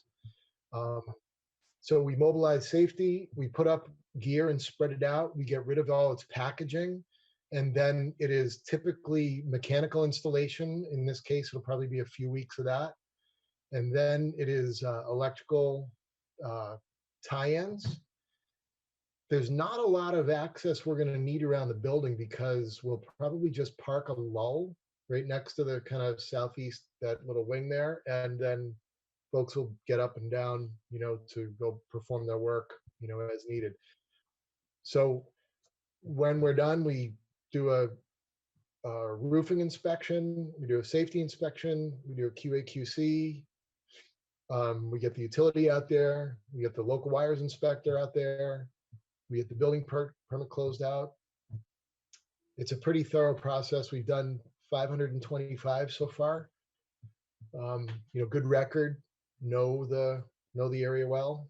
We're right up the street, so we're local for anything that needs, a quick warehouse run. We're on South Street in Hopkinton. Go back to Joan's question though, real quick. Joan's question was basically you staged on site, say you use the library parking lot, somebody comes in that night and takes all your material. We're not liable for that. It's not our responsibility. It's your project, correct? No, I mean, what we do is we say that you'll provide access for us to store our equipment and that you'll use the same security that you do in your normal operation. We are obliged to carry insurance. We often will mobilize at schools under normal conditions on a Friday, and like a Friday after work, and then do a big lift on Saturday. So everything's up there usually by Saturday. So in the event that we're able to install this during the period when school's not in session, it might be a one day in and out as far as material on the roof. So we both have liabilities in the agreement as far as like if our stuff gets stolen at your site, unless you didn't.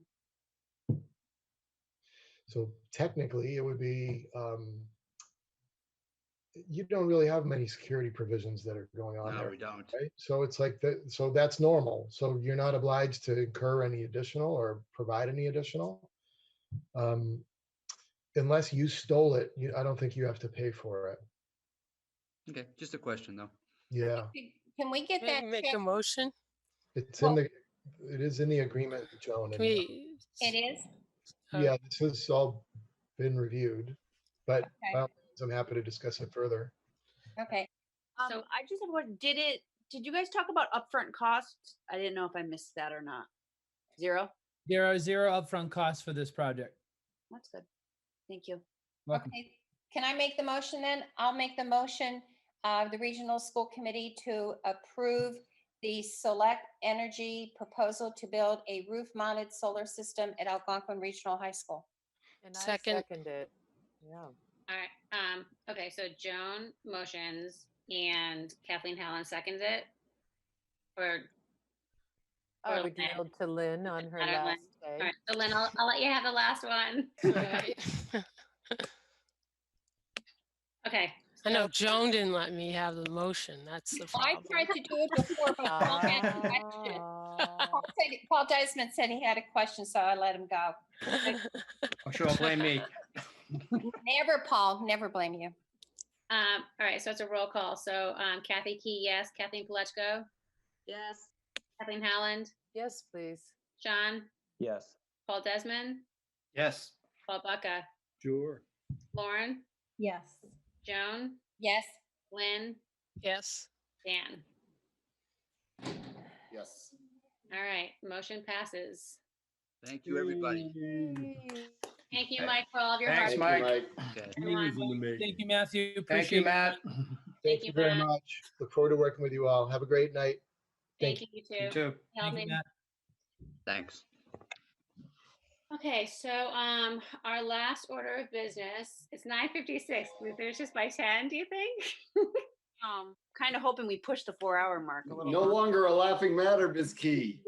Okay, like in the high school, does anybody's lights go out at 10 o'clock and we have to stand up and wave our hands? Oh, yeah, exactly. It's a superintendent's evaluation.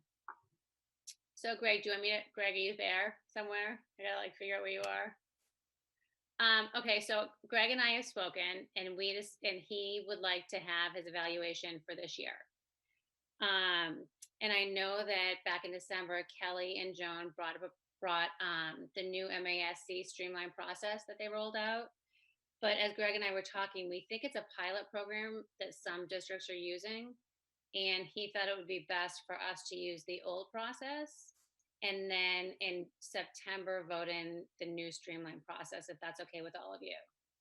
Yeah, I think I think we would have already had to submit if we wanted to do the new way. Okay. And I think what my understanding is that everybody's going to have to do it. It's not going to be about voting in the new process for next year or whenever. So on this sheet, it says something about voting, so that's why I was questioning it, but I'll go back and look at it in more detail. Okay. So anyway, so Greg has been working with Cheryl about his evidence folder, which he's hoping to get done by possibly this Friday. And we're going to evaluate him. He wants to be evaluated on his goals up to March 12th. Is that correct, Greg? Yeah, I mean, yes, that's accurate. And I think it's not, I don't want to give Cheryl panic. So our goal is to make sure all the evidence and the process is prepared so it's ready a week from this Friday for the committee members to review the data. So so this, either the end of this week, at the beginning of next week, I will draft a letter and get out how the process will work to all of you. And then a week from Friday, we'll get you the folder to start working on. Does that sound okay with everybody? Yeah, I just have a question. Yep. So you only want to be evaluated through March 12th when the bulk of most of your work or the most challenging part of your work was since March 12th with the online learning and managing that whole process. I mean, as well as all the things we went through today, which was finishing up many my comments, so I feel, where I am with the goals that we established in the fall, I feel very comfortable meeting the expectations. So, and I think what we talked about, Kathy and Susan and Katora, is that a pandemic happened that we hadn't planned for. which shifted some of the work and the responsibilities of my work as well as the team's work, which might impact some of the timelines of the work and the goals that I have. But to your point, Lynn, I think it is important to evaluate me through the end of this fiscal year. But I think we talked about having some flexibility if I didn't exactly meet a goal on target, that there was a pandemic that we were trying to accommodate.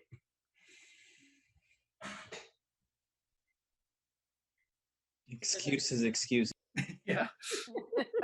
We could still write that, Kathy, we could still write some of these things in our narrative if we wanted to. Oh, yeah, absolutely. And I'll write something. It was a conversation that we had, the Katura, Susan, and myself had with Greg earlier this week.